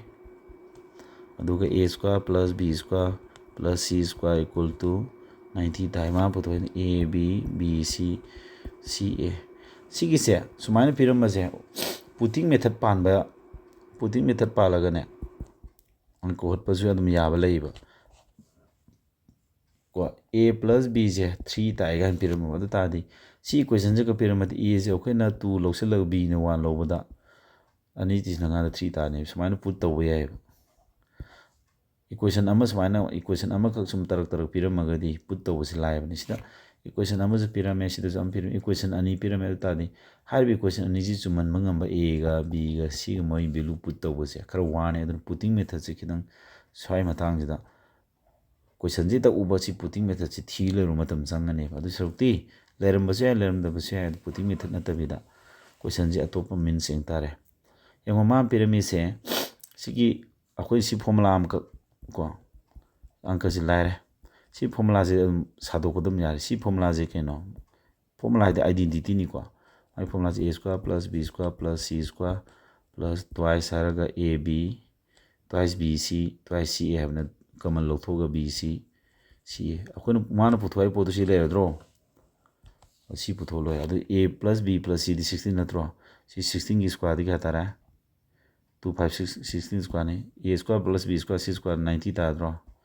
+ 2 ꯍꯥꯏꯔꯒ ꯃꯥꯅ ꯄꯨꯊꯣꯛꯀꯗꯣꯏ ꯖꯒꯥꯁꯤ ꯉꯥꯛꯇꯪ ꯊꯝꯕꯤꯔꯣ ꯁꯤ ꯑꯪꯀꯁꯤ ꯏꯔꯥꯏ ꯂꯥꯏꯕ ꯑꯣꯏ ꯂꯩꯔꯝꯃꯦ ꯑꯗꯨ 16 ꯁ꯭ꯀ꯭ꯋꯥꯔꯗꯤ 256ꯅꯤꯀꯣ 256 90ꯁꯦ ꯁꯨꯝ ꯍꯟꯊꯔꯗꯤ 256ꯇꯒꯤ 90ꯁꯤ ꯈꯥꯏꯗꯣꯛꯈ꯭ꯔꯅꯦꯕ ꯁꯣꯝꯗꯀꯣ ꯁꯣꯝꯗꯅ 2 ꯍꯥꯏꯔꯒ AB + BC + CA ꯑꯗꯨ ꯂꯩꯔꯤꯕ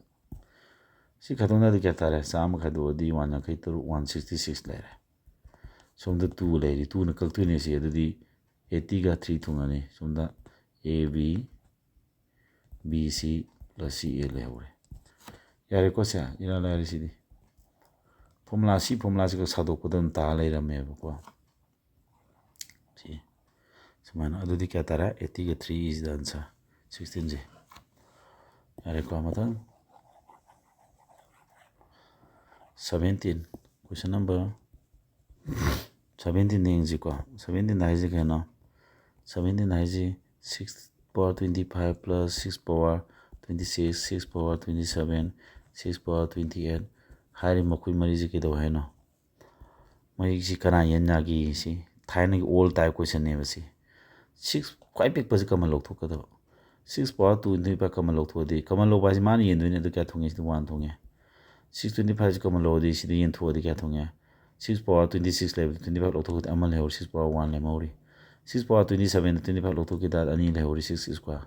sidana 6 cube le 6 mana 6 power 25 le manung ji 1 plus 6 plus 6 square 36 6 cube na 216 la tisna ji adu di 216 to 36 to di 222 252 58 59 259 tare adu bracket ji lok tho tham ya 259 sigi number ji kana yenya dagi adu 259 nyawri dro sini yenya ni adu kakna ya ba ji yenya ko wi na dra option number 3 tare question 17 ji ko 18 jong to si like ko thaina all type ni 18 जगह है no see graph man piri ma is in order to make profit of 25% tong na ba ma is total na si lere the gross amount na blank lei ko adu ma is 25% profit phang na what should the gross amount have been ko 2019 ga 20 gi si lere sida le if the total cost remain the same total cost ai dikhe no total cost is si lere total cost value kya no si total cost is 6500 ni total cost is kya no 6500 cd hong da ba total cost remain same hong da ba mano 25% ji tong na ba gi namakta sidi gi 25% ji gain tong na ba gain da ba ji hengat pa ha ba ni ko hengat na ba hengat in order to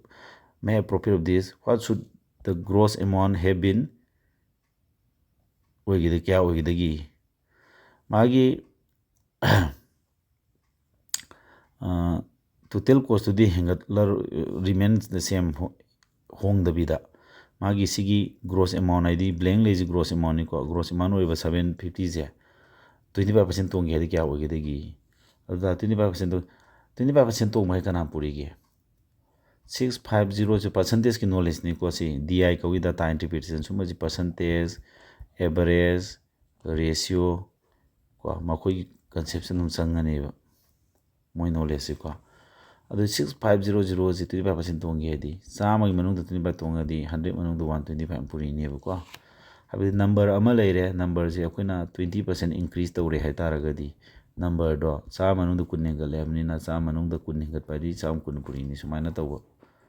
adu sidi 00 ko thanare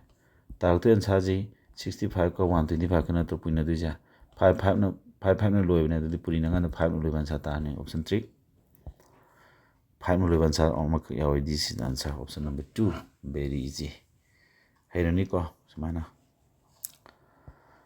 question number 19 jima geometry question ni ko 19 je geometry yang je question 19 je ga no 19 na ma hai je pilu pirame in the given pab has a second of the circle lama je sumaina point ani de sumaina phogdo ko jen second ka we adu point nama ka ta sumaina tas ta organa tangent ka we haidana adu pab ji mana hai je second amani adu pt sina tangent amani pd t sina tangent amani ba ko value jing loi pirame adu x ki solve ta we si pirama ko adu di tawra si di ira lai ne formula am lai jai sigi di enga kana ne nang sumaina ho ka da sigi pt gi tangent we riba pt ji sigi square jiga p degin a bog arapa jiga p degin b bog arapa ga ani ji mane formula ne bsi si formula lai je si property tangent gi ko tangent ena tangent ga second ga gi mabani gi formula ne bsi circle gi matang da yaw ne se geometry da naina ra ka ne bsi si phada mina di khangdre khangaroi ba pt square di 8 square ni 64 la ni ko pa di gano 6 pb di gano pb di pa na p degi na b bog asang ba kya wene 6 plus x ꯑꯣꯏꯔꯣꯏꯗ꯭ꯔꯣ p a ꯅ 6 p b ꯁꯤꯅ 6 plus x ꯑꯣꯏꯔꯅꯤ ꯁꯨꯃꯥꯏꯅ ꯂꯥꯛꯑꯅꯤ ꯑꯟꯁꯔꯁꯦ ꯑꯗꯨ ꯀꯌꯥ ꯇꯥꯔꯦ 64 equal to 66 36 plus 6x ꯇꯥꯗ꯭ꯔꯣ ꯑꯗꯨ ꯇꯥꯔꯗꯤ 36 ꯁꯨꯝ ꯂꯥꯛꯑꯣ ꯀꯌꯥ ꯇꯥꯔꯦ 40 ꯀꯨꯝꯃꯔꯤ 28 ꯇꯥꯔꯦ ꯁꯣꯝꯗ 6x ꯑꯗꯨꯗꯤ ꯀꯛꯊꯠꯅꯔꯗꯤ 28ꯗ x 6 ꯅꯦꯜꯂꯗꯤ ꯁꯣꯝꯗ x ꯑꯅꯤꯒꯗꯤ 2 3 2 13 x ꯒꯤ ꯚꯦꯂꯨꯁꯤ 14/3 ꯇꯥꯔꯦ 14/3 ꯑꯣꯞꯁꯟ ꯅꯝꯕꯔ 2 ꯌꯥꯝ ꯂꯥꯏ ꯁꯤ ꯈꯪꯕ ꯃꯤꯅꯗꯤ ꯂꯥꯏꯗꯣꯏꯅꯤ ꯑꯗꯨꯅ ꯁꯨꯝꯕ ꯄ꯭ꯔꯣꯄꯔꯇꯤ ꯃꯌꯥꯝꯁꯦ ꯈꯪꯒꯦ ꯍꯥꯏꯔꯒꯗꯤ ꯌꯥꯝ ꯄꯥꯕ ꯗꯔꯀꯥꯔ ꯑꯣꯏꯌꯦꯕ ꯈꯪꯉꯀꯥꯟꯗ ꯂꯥꯏꯕꯩ ꯋꯥꯅꯤ ꯈꯪꯗꯕ ꯃꯌꯥꯝ ꯑꯃ ꯀꯗꯥꯏꯗꯒꯤ ꯀꯥꯆꯤꯟ ꯈꯨꯌꯥ ꯁꯠꯂ ꯍꯪꯀꯗꯣꯏꯅꯤꯅ ꯂꯨꯗꯣꯏꯅꯦꯕ ꯈꯪꯗꯕ ꯃꯤꯗꯗꯤ ꯂꯨꯗꯣꯏꯅꯦꯕ ꯑꯩꯅ ꯈꯪꯉꯒ ꯑꯣꯖꯥ ꯑꯃ ꯑꯣꯏꯅ ꯆꯍꯤ 3 ꯇꯥꯛꯂꯛꯄꯒꯤ ꯑꯩ ꯁꯨꯝ ꯑꯦꯛꯁꯄꯤꯔꯤꯌꯦꯟꯁ ꯂꯩꯕꯒꯤ ꯊꯛ ꯊꯦꯡꯅꯕꯒꯤ ꯊꯨꯅ ꯇꯥꯛꯄꯒꯤ ꯋꯥꯅꯦꯕ ꯈꯪꯗꯕ ꯃꯤꯗꯗꯤ ꯂꯨꯗꯣꯏꯅꯤ ꯈꯪꯉ ꯂꯩꯔꯝꯕ ꯁꯥꯇ꯭ꯔꯗꯤ ꯌꯥꯝ ꯂꯥꯏꯕꯅꯤꯗ ꯍꯥꯏꯔꯝꯒꯅꯦꯕ ꯃꯣꯏꯗꯤ ꯀꯣꯏꯁꯟ ꯅꯝꯕꯔ 20 ꯀꯣꯏꯁꯟ ꯅꯝꯕꯔ 20ꯗ ꯍꯥꯏꯁꯤ ꯀꯩꯅꯣ ꯂꯣꯏꯗꯣꯔꯦꯀꯣ ꯃꯌꯥꯝ 20ꯗ ꯍꯥꯏꯁꯤꯅ ꯁꯥꯏꯟ ꯁꯤꯁꯨ ꯑꯔꯤꯕ ꯀꯣꯏꯁꯟꯅꯤꯗ ꯁꯤꯁꯨ ꯑꯣꯜ ꯄ꯭ꯔꯤꯚꯤꯌꯁ ꯏꯌꯔ ꯀꯣꯏꯁꯟꯅꯦꯕ ꯑꯗꯨꯝ ꯀꯣꯏꯁꯟ ꯎꯕ ꯁꯨꯃꯥꯏꯅ ꯍꯣꯠꯅꯤꯁꯦ ꯍꯦꯛꯇ ꯎꯔꯦꯕ ꯑꯗꯣ ꯀꯣꯏꯁꯟ ꯃꯈꯜ ꯃꯊꯦꯜ ꯁꯨꯅ ꯊꯦꯡꯅꯕ ꯗꯔꯀꯥꯔ ꯑꯣꯏꯀꯣ ꯅꯣꯏꯅ ꯀꯣꯆꯤꯡ ꯆꯠꯄ ꯃꯇꯝꯗꯁꯨ ꯀꯣꯏꯁꯟ ꯃꯈꯜ ꯁꯨꯅ ꯇꯥꯛꯄ ꯑꯣꯖꯥ ꯗꯔꯀꯥꯔ ꯑꯣꯏꯒꯅꯤꯀꯣ ꯅꯠꯇ꯭ꯔꯒꯗꯤ ꯀꯥꯟꯅꯗꯦ ꯂꯥꯏꯔꯤꯛ ꯇꯥꯛ ꯍꯩꯕ ꯑꯣꯖꯥꯗꯤ ꯃꯌꯥꯝ ꯂꯩꯕꯅꯤ ꯑꯗꯣ ꯁꯥꯏꯟ a + b = ꯁꯤꯡꯉꯨꯁꯤ ꯁꯥꯏꯟ a + b ꯁꯨꯝ ꯊꯝꯃꯣ ꯁꯤꯒꯤ 1 ꯍꯥꯏꯕꯁꯤ ꯁꯥꯏꯟ 90 ꯗꯤꯒ꯭ꯔꯤ ꯃꯥꯟꯅꯗ꯭ꯔꯣ 1ꯒꯤ ꯃꯍꯨꯠꯇ ꯑꯩ ꯁꯥꯏꯟ 90 ꯗꯤꯒ꯭ꯔꯤ ꯏꯔꯦ ꯁꯤꯗ ꯁꯥꯏꯟ ꯃꯥꯟꯅꯔꯦ ꯑꯗꯨ ꯇꯥꯔꯗꯤ a b ꯁꯤ ꯀꯌꯥ ꯇꯥꯔꯅꯤ a b ꯁꯦ 90 ꯗꯤꯒ꯭ꯔꯤ ꯁꯨꯃꯥꯏꯅ ꯇꯧꯗꯅ ꯁꯤꯁꯨ cos a - b ꯅ ꯊꯝꯃꯣ ꯁꯣꯝꯗ ꯍꯥꯞ ꯍꯥꯏꯕꯁꯤ cos ꯀꯌꯥ ꯃꯥꯟꯅꯩ cos 60 ꯗꯤꯒ꯭ꯔꯤ ꯃꯥꯟꯅꯗꯕ꯭ꯔꯥ cos ꯃꯥꯟꯅꯔꯦ equal to 1ꯗ cos ꯃꯥꯟꯅꯔꯗꯤ therefore a - b ꯁꯤꯁꯨ 60 ꯗꯤꯒ꯭ꯔꯤ ꯃꯥꯟꯅꯩ ꯍꯥꯏꯅꯦ ꯍꯧꯖꯤꯛ ꯀꯔꯤ ꯐꯪꯉꯦ ꯑꯩꯈꯣꯏꯅ ꯃꯁꯤꯡ ꯑꯅꯤ a ꯒ b ꯒꯁꯤ ꯁꯝ ꯇꯧꯀꯥꯟꯗ ꯄ꯭ꯂꯁ ꯑꯩꯁꯤ ꯁꯝ ꯇꯧꯔꯤ ꯅꯠꯇ꯭ꯔꯣ 90 ꯇꯥꯏ ꯈꯥꯏꯗꯣꯛꯅꯀꯥꯟꯗ 60 ꯇꯥꯏ ꯑꯗꯣ a ꯒ b ꯒꯁꯤ a ꯅꯗꯤ ꯆꯥꯎ ꯍꯦꯟꯅꯤ ꯃꯔꯝꯗꯤ ꯈꯥꯏꯗꯣꯛꯅꯕꯗ ꯃꯥꯡ ꯊꯥꯔꯤꯁꯦ ꯁꯤꯅ ꯆꯥꯎꯒꯗꯧꯅꯤ ꯑꯗꯨ ꯇꯥꯔꯗꯤ ꯃꯁꯤꯡ ꯑꯅꯤꯒꯤ ꯁꯝ ꯑꯦꯟ ꯗꯤꯐꯔꯦꯟꯁ ꯄꯤꯔꯝꯃꯕ ꯃꯁꯤꯡ ꯑꯅꯤꯒꯤ ꯁꯝ ꯑꯃꯁꯨꯡ ꯗꯤꯐꯔꯦꯟꯁ ꯄꯤꯔꯝꯃꯕ ꯃꯁꯤꯡ ꯑꯅꯤꯒꯤ ꯁꯝꯁꯦ ꯑꯩꯈꯣꯏꯅ 12ꯅꯤ ꯍꯥꯏꯔꯣ ꯗꯤꯐꯔꯦꯟꯁꯅ 8ꯅꯤ ꯍꯥꯏꯔോ ꯃꯁꯤꯡ ꯑꯅꯤꯗꯨ ꯃꯅꯨꯡꯗ ꯂꯥꯔꯖꯔ ꯍꯦꯟꯅ ꯆꯥꯎꯕ ꯅꯝꯕꯔ ꯑꯃ ꯂꯩꯔꯝꯒꯅꯤ ꯑꯗꯨ ꯄꯨꯊꯣꯛꯀꯦ ꯍꯥꯏꯇꯥꯔꯗꯤ ꯃꯁꯤꯡ ꯑꯅꯤ ꯇꯤꯁꯤꯟꯅꯕ ꯐꯣꯜ ꯁꯝꯁꯤꯒ ꯗꯤꯐꯔꯦꯟꯁꯁꯤꯒ ꯑꯅꯤꯁꯤ ꯇꯤꯁꯤꯟꯅꯔꯣ ꯑꯗꯨꯒ 2 ꯅꯦꯜꯂꯣꯕ ꯐꯣꯔꯃꯨꯂꯥꯅꯤꯀꯣ ꯁꯦ ꯀꯌꯥ ꯇꯥꯏ 20ꯗ 2 ꯅꯦꯜꯂꯗꯤ 10 ꯇꯥꯗ꯭ꯔꯁꯦ ꯁꯨꯃꯥꯏꯅ ꯑꯗꯨꯒ ꯏꯁꯃꯣꯂꯔ ꯅꯝꯕꯔ ꯄꯨꯊꯣꯛꯀꯦ ꯍꯥꯏꯔꯒꯅ ꯁꯝꯗꯨꯗꯒꯤ ꯗꯤꯐꯔꯦꯟꯁꯇꯨ ꯈꯥꯏꯗꯣꯛꯑꯒ 2 ꯅꯦꯟꯒꯗꯕ 12ꯗ 8 ꯈꯥꯏꯗꯣꯛꯑꯗꯤ 4 4ꯗ 2 ꯅꯦꯜꯂꯗꯤ 2 ꯃꯁꯤꯡ ꯑꯅꯤꯗꯣ ꯑꯃꯅ 2ꯅꯤ ꯑꯆꯧꯕꯗꯨꯅ 10ꯅꯤ ꯆꯨꯝꯕ꯭ꯔꯥ ꯌꯦꯡꯉꯨ ꯃꯁꯤꯡ ꯇꯤꯁꯤꯟꯀꯥꯟꯗ 12 ꯇꯥꯔꯅꯤ ꯇꯥꯔꯦꯀꯣ 10ꯒ 2 ꯈꯥꯏꯗꯣꯛꯅ 8 ꯇꯥꯔꯦ ꯆꯨꯝꯃꯤꯀꯣ ꯑꯗꯨꯅ ꯃꯁꯤꯡ ꯑꯅꯤꯒꯤ ꯁꯝꯒ ꯗꯤꯐꯔꯦꯟꯁ ꯄꯤꯔꯝꯃꯕ ꯑꯆꯧꯕ ꯅꯝꯕꯔ ꯄꯨꯊꯣꯛꯀꯦ ꯍꯥꯏꯔꯗꯤ ꯁꯝꯒ ꯗꯤꯐꯔꯦꯟꯁ ꯇꯤꯁꯤꯟꯅꯔ 2 ꯅꯦꯟꯅꯤ ꯏꯁꯃꯣꯂꯔ ꯅꯝꯕꯔ ꯄꯨꯊꯣꯛꯀꯦ ꯍꯥꯏꯔꯒꯅ ꯁꯝꯗꯒꯤ ꯗꯤꯐꯔꯦꯟꯁ ꯈꯥꯏꯗꯣꯛ 2 ꯅꯦꯟꯅꯤ ꯁꯤ ꯐꯣꯔꯃꯨꯂꯥꯁꯤ ꯂꯩꯌꯦꯕ ꯁꯤ ꯄꯥꯜꯂꯒ ꯍꯧꯖꯤꯛ ꯀꯩꯗꯧ ꯇꯥꯔꯦ ꯃꯁꯤꯡ ꯑꯅꯤꯁꯤ ꯁꯝ ꯄꯤꯔꯝꯃꯦ ꯗꯤꯐꯔꯦꯟꯁ ꯄꯤꯔꯝꯃꯦ ꯑꯗꯨꯗꯤ ꯃꯁꯤꯡ ꯑꯅꯤꯒꯤ ꯃꯅꯨꯡꯗ ꯑꯆꯧꯕ ꯑꯦꯗꯨ ꯄꯨꯊꯣꯛꯑꯕꯅꯦ ꯂꯥꯔꯖꯔ ꯅꯝꯕꯔ ꯄꯨꯊꯣꯛꯀꯦꯗꯤ ꯁꯝꯒꯤ ꯚꯦꯂꯨꯁꯤꯒ ꯗꯤꯐꯔꯦꯟꯁꯀꯤ ꯚꯦꯂꯨꯁꯤ ꯇꯤꯁꯤꯟꯅꯔꯒ ꯁꯤ ꯄꯥꯟꯗꯣꯏꯅꯤꯀꯣ 2 ꯅꯦꯟ ꯇꯥꯔꯦ ꯑꯗꯨ 90ꯒ 60 ꯇꯤꯁꯤꯟꯅꯔꯒ 2 ꯅꯦꯟ ꯇꯥꯔꯦ 150ꯗ 75 ꯇꯥꯔꯝꯃꯅꯤ 150ꯗ ꯁꯤꯒꯤ ꯃꯦꯊꯠꯁꯦ ꯄꯥꯟꯕ ꯁꯨꯃꯥꯏꯅ ꯂꯥꯏꯀꯣ 21 ꯀꯣꯏꯁꯟ ꯅꯝꯕꯔ 21 ꯀꯣꯏꯁꯟ 21ꯗ ꯍꯥꯏꯁꯤ ꯀꯩ ꯍꯥꯏꯅꯣ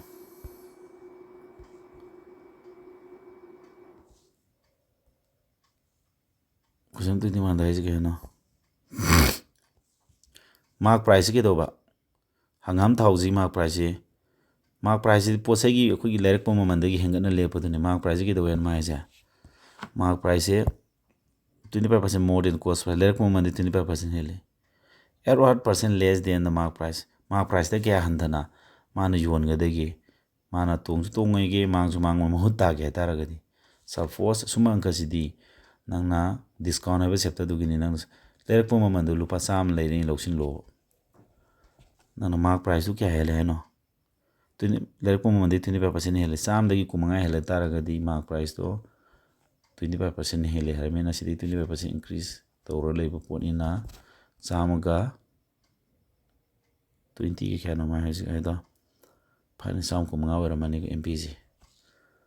ꯑꯗꯨ ꯃꯥꯅ ꯃꯥꯡꯁꯨ ꯃꯥꯡꯉꯣꯏꯒꯦ ꯇꯣꯡꯁꯨ ꯇꯣꯡꯉꯣꯏꯒꯦ ꯍꯥꯏꯇꯥꯔꯗꯤ ꯀꯌꯥ ꯌꯣꯟ ꯇꯥꯔꯦ ꯂꯩꯔꯛꯄ ꯃꯃꯜꯒ ꯌꯣꯜꯂꯤ ꯃꯃꯜꯒ ꯆꯞ ꯃꯥꯟꯅ ꯇꯥꯔꯦ ꯂꯩꯔꯛꯄ ꯃꯃꯜ 100 ꯂꯩꯔꯛꯄꯅꯤ ꯃꯥ 100 ꯌꯣꯟ ꯇꯥꯔꯦ 150 ꯄꯤꯕ ꯄꯣꯠꯇꯣ ꯍꯧꯖꯤꯛ discount hadi mana kaya handan yonge taragadi cham kum ngapi mamanji mana sam le poto mamanji 25% hengalaga sidi lepa bane maman mark price yona maman mana lepsin maduni cham kum ngapi ni lepe adu mana mangju mangoi tongju tongoi haramani na sam de yonda yadre adu ta kya tare yola cham kum ngapi pochi mana discount je tari mamanji kum nga tare discount 25 tare adu discount percentage puto no tro at what percentage less than the mark price da kaya handan yongi adu percentage tane ma hangis adu di discount percent hanggo sama ne ba adu discount 25 ni discount percent puto kaya di discount du da mark price na yelaga hanin free ne ba adu di kumanga da 125 ne yelo adu ga hanin free ro kumanga manga ku 20% handan yole hai ne bse sanam 4 suma hot ka da am nine hot ai ko se mathangda 22 loidore ko loisilage loidoromena set ama pura loining bain toise 22 da haise ma haise koino question number 265 sida 4081 ma exponent chawi plus 9 hair bana maji kana yenduiba 266 ni elo si remainder puthu airi very easy way haitamina lai wane lu boy wane adi remainder ki concept khangde yaro number system ki chapter ne se ko aina toina nam tak leba 266 na 265 yen bada kya leme 265 to 266 ni yen bada remainder 1 chala 266 adu minus 1 lem draw remainder se minus 1 smile lem bi hai remainder minus 1 leme ko hena chat pa si concept se adu mai remainder ta ko ni ko suppose 47 ga 147 ga 2147 ga 318 hai basi 5 ni yen je ba okina ne ani ji direct tisinaro tisinadi kya loina 7 ga 8 ka tisinadi sai 9 harage ne se 7 ga 9 ga 7 9 tisinadi kya no 7 9 tisinadi 6 no loira dra 6 no loiba number the 5 ni hela di remainder ji 1 le me 5 ni hen bagi di last digit khanga di ari si 7 sina 9 ni ko isi 9 oni igram ni se 9 ne ata di tisinadi 6 no loira adu 5 ki di last digit khanga di ari remainder puthok 5 ni 6 hela di 1 le me si remainder 1 dadra ado ina remainder concept ama tak pi gi bosi mati ema ko theory mati ema nangna hojiki du maina holaga su remainder 1 tare aina another method ama sina duiba 5 na sidi yen bagi remainder du putho number 2 mo to remainder mo sinne 5 na 7 yeladi 7 no be number yeladi last digit yellow habani 5 ki di ko adu di remainder 2 leme si 9 no be ni 5 ni yeladi remainder 4 leme ado hojik piram iba number sing dui mo ta remainder du no mo sin tare 2147 mo ta remainder 2 319 mo ta remainder 4 no mo silani marak to plus line plus thamo ado di 2 4 is 96 hojik 5 na 60 yeladi remainder kya tare 1 ngasai gi ina atopo mamang do hut ki meta to 7 9 is 96 no leba number tarane ado 5 ni yeladi remainder 1 adu da su remainder 1 da gi da su 1 da su ma leidana aina hojik khanganingi ba idea di kaino hai taragadi pyramid number do remainder pyramid number do da yelakpada lemi ba remainder do na mahut sin ba yai 2147 mo ta ina 2 erase remainder 2 do na mahut sin ba 319 mo remainder 4 si angka gi niyom da yai ba si adamai dawdana aina haningi se kaino hojik sinari ba si method che aina 266 na 265 ten ma matamda aina hengat na chaluramina remainder -1 leme adu di remainder no mahut sin dore hare remainder 265 ki mohta remainder -1 mo sele -1 do in tap khrani pawado sigi 9 ji di adum yenya dam hin thamgo makha da 266 le -1 da tapi pawazi odd number wai tara ga hori -1 thorkane -1 da odd number na exponent wai tara ga di -1 thokane even or magana 1 da ne si lai bane ne magi adu di hoji 266 mathak si kya tare -1 ga +9 ga 8 tare 266 ni 8 yen na bro yen na da 0 chaloi dro 266 0 0 da 8 lema dro remainder kya tare 8 tare si no ye ta ko sum ko be wa ne si lai ne ko 8 tare yare ko cha ani yum da ngai lo sila ke ko ai wa khale pham madan khong na bi tore bon ga sana ro bane question number 23 jahaj ke no 23 da haise nupa amana magi khungchat se amdu 120 km se mana kya da satpa 120 km se 80 kilometer per hour की speed चले अदु मथंग 100 kilometer ना मथंग 100 kilometer से मांगे तो 40 kilometer per hour चले अदुगा come back to the starting point मान सक्रिय पुनः सनी कुन नत्रा हंदना महलक पाए जी सनी कुन 220 kilometer जिने माम चला को दूसरी क्या था 75 kilometer per hour हम चले सरुप हम तो ना मती अनि तो चला में मती मसले को समाना अदुगा मु लास्ट मु सी हलक को ने तो रिसी नत्रा अदुदी कई पुथुआ बन मा है जे the average speed throughout the journey average speed putu होना जगह नो average speed putu को दी average speed putu कहता रगा दी total distance ता चट की बारा पर total distance ता total time ने अंगा दोने अदु सी की time पुtu 18 इसी येलो निफु अनि निफु 3/2 तारे 3/2 hour सी की time येलो 14 इसी येलो दी कुन्ना नि कुन मंगा 5/2 hour तारे 75 ना क्या दिन तारे 220 दी येलो 220 दा 75 एन बगी क्या तारे मंगा कर दी मंगा मरी कुन मंगा मरी 44 मंगा कर त्राउंगा 44/15 hour तारे अदु दी total distance दी पुन्ना क्या तारे सनी कुन समरी निफु तारे total time दी time हम जी तिसना रो total time हम जी तिसना दे यारो को मुई तिसना रो फोन जी 3/2 ने 5/2 ने 44/15 ने तिसना रो दी एल्सियम 13 तारनी 2 ने लो दी 15 3 से 45 15 5 से 75 15 2 जा दी 80 क्या तारे calculation का 2 तारे 75 मंगा गनी पंग त्रोम दोय ट्राइम्पान नत्रा हम कुछ पोरे त्राउंगा ट्राम्पुकुन 208 by 30 हम 30 तो मतलब काग रनी को समाना किलोमीटर पर आवर लाने अदुदी मथक तो लई दुई से 0 नि लाना हमरी टाइम थोय त्रोम द सिदा 208 नि अंतारे यूनिट किलोमीटर पर आवर सी येना बजना आसा ता दुई ये न तारे दना चेन बया बनते अंक जी तल्लुई दौने को आम क्या सज 208 ये लदी ऑप्शन जी ngo हम क्या सज 208 ऑप्शन से ले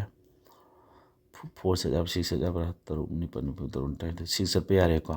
6 से पे यारे दिसे नि जी यारो 6 ती चले तो नि पन नि पान तो नि ट्राइन तो 2 मरी मंगा तो तरे 72 720 मथंग 720 सिदी 3 की सांग चला मने द 6 की मथंग 3 लाख दो सन 1 तारे पुलप येलो नो खितंग सौरापम येलो लोरे नत्रा सौरापम येला आंसा उरो दि तो हेरनी को 23 अनि दंगा चले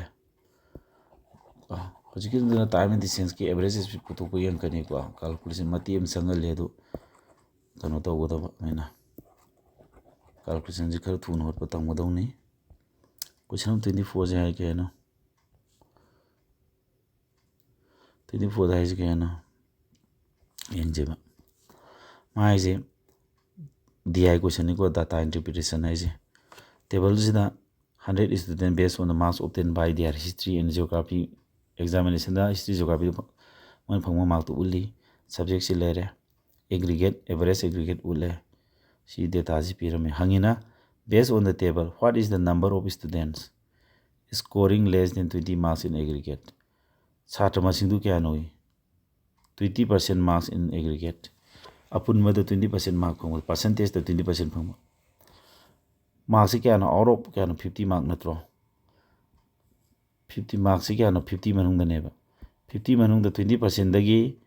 less than 20% हंदा बाहब नेबा 50 की 20% दी क्या ना 20% of 50 दी 50 की 20% दी क्या तारा है अंकई अनि 10 दादरो 10 mark अद 50 की 20% ने हंदा बादी 10 mark ते हंदा बाहब नेबा करेदा in aggregate अपुन मद aggregate सिदा से aggregate सिदे यंगोबा अदि 0 दगी हेन बा छात्र क्या नो 0 दे 0 अमसुंग मथक 0 अमसुंग 0 दी हेन ममी जी साम लाइबा 0 and above से मी छात्र 100 student Laiba अदगी 10 अमसुंग मथक फंगबा 10 and above mark tara amasung tara henba chatra sina 87 lay sidan sa yaw jare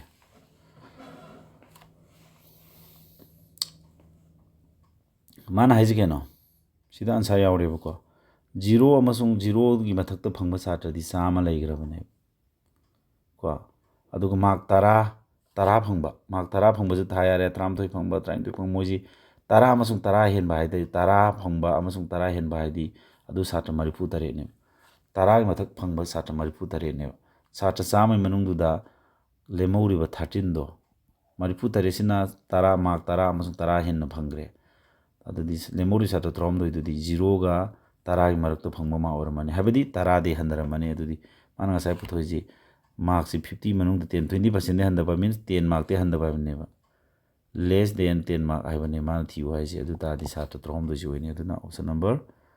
1ꯒꯤ 39ꯁꯤ ꯇꯥꯔꯦ ꯀꯣ ꯃꯊꯪ ꯀ꯭ꯋꯦꯁꯟ ꯅꯝꯕꯔ 25 ꯂꯥꯁ ꯑꯣꯏꯔꯦꯀꯣ DIꯒꯤꯅꯤ ꯁꯤꯃ ꯈꯤꯇꯪ ꯀꯣꯛ ꯈꯔ ꯆꯪꯉꯤꯀꯣ ꯍꯥꯟꯅ ꯇꯣꯏꯅ ꯊꯦꯡꯅꯗ꯭ꯔꯤꯕ ꯇꯥꯏꯞ ꯑꯣꯏꯔꯒꯗꯤ ꯂꯨꯅꯤ ꯀ꯭ꯋꯦꯁꯟ ꯅꯝꯕꯔ 25 ꯑꯗꯣ ꯀ꯭ꯋꯦꯁꯟ 15 ꯍꯣꯠꯄ ꯃꯅꯨꯡꯗ 22 23 ꯍꯣꯠꯂꯗꯤ ꯑꯦꯇꯦꯝ ꯇꯧꯔꯗꯤ ꯌꯥꯕ ꯅꯠꯇ꯭ꯔꯣ ꯅꯪ ꯑꯩ ꯄꯨꯂꯞ ꯇꯧꯗ ꯌꯥꯗꯦ ꯍꯥꯏꯕꯒꯤ ꯆꯦꯂꯦꯟꯖꯇꯤ ꯊꯝꯒꯅꯣꯕ ꯑꯩꯈꯣꯏꯒꯤ ꯏꯊꯛꯇ ꯀ꯭ꯋꯦꯁꯟꯅ ꯉꯝꯕ ꯑꯃ ꯂꯩꯌꯦꯕꯀꯣ 25ꯇ try sin theta minus cos theta ꯁꯤꯗ ꯀꯅꯥꯅ ꯌꯦꯟꯕ ꯁꯤꯗ ꯕꯥꯔ ꯑꯃ ꯆꯤꯡꯉꯤꯁꯤ ꯌꯦꯜꯂꯤ ꯍꯥꯏꯅꯤꯀꯣ ꯁꯦ cos theta plus sin theta ꯁꯤꯅ ꯌꯦꯜꯂꯒ 1 ꯇꯥꯏ ꯍꯥꯏꯕꯅꯦꯕ ꯑꯗꯨ ꯇꯥꯔꯗꯤ ꯑꯗꯤ cos ꯑꯅ ꯇꯥꯔꯦ 3 sin theta plus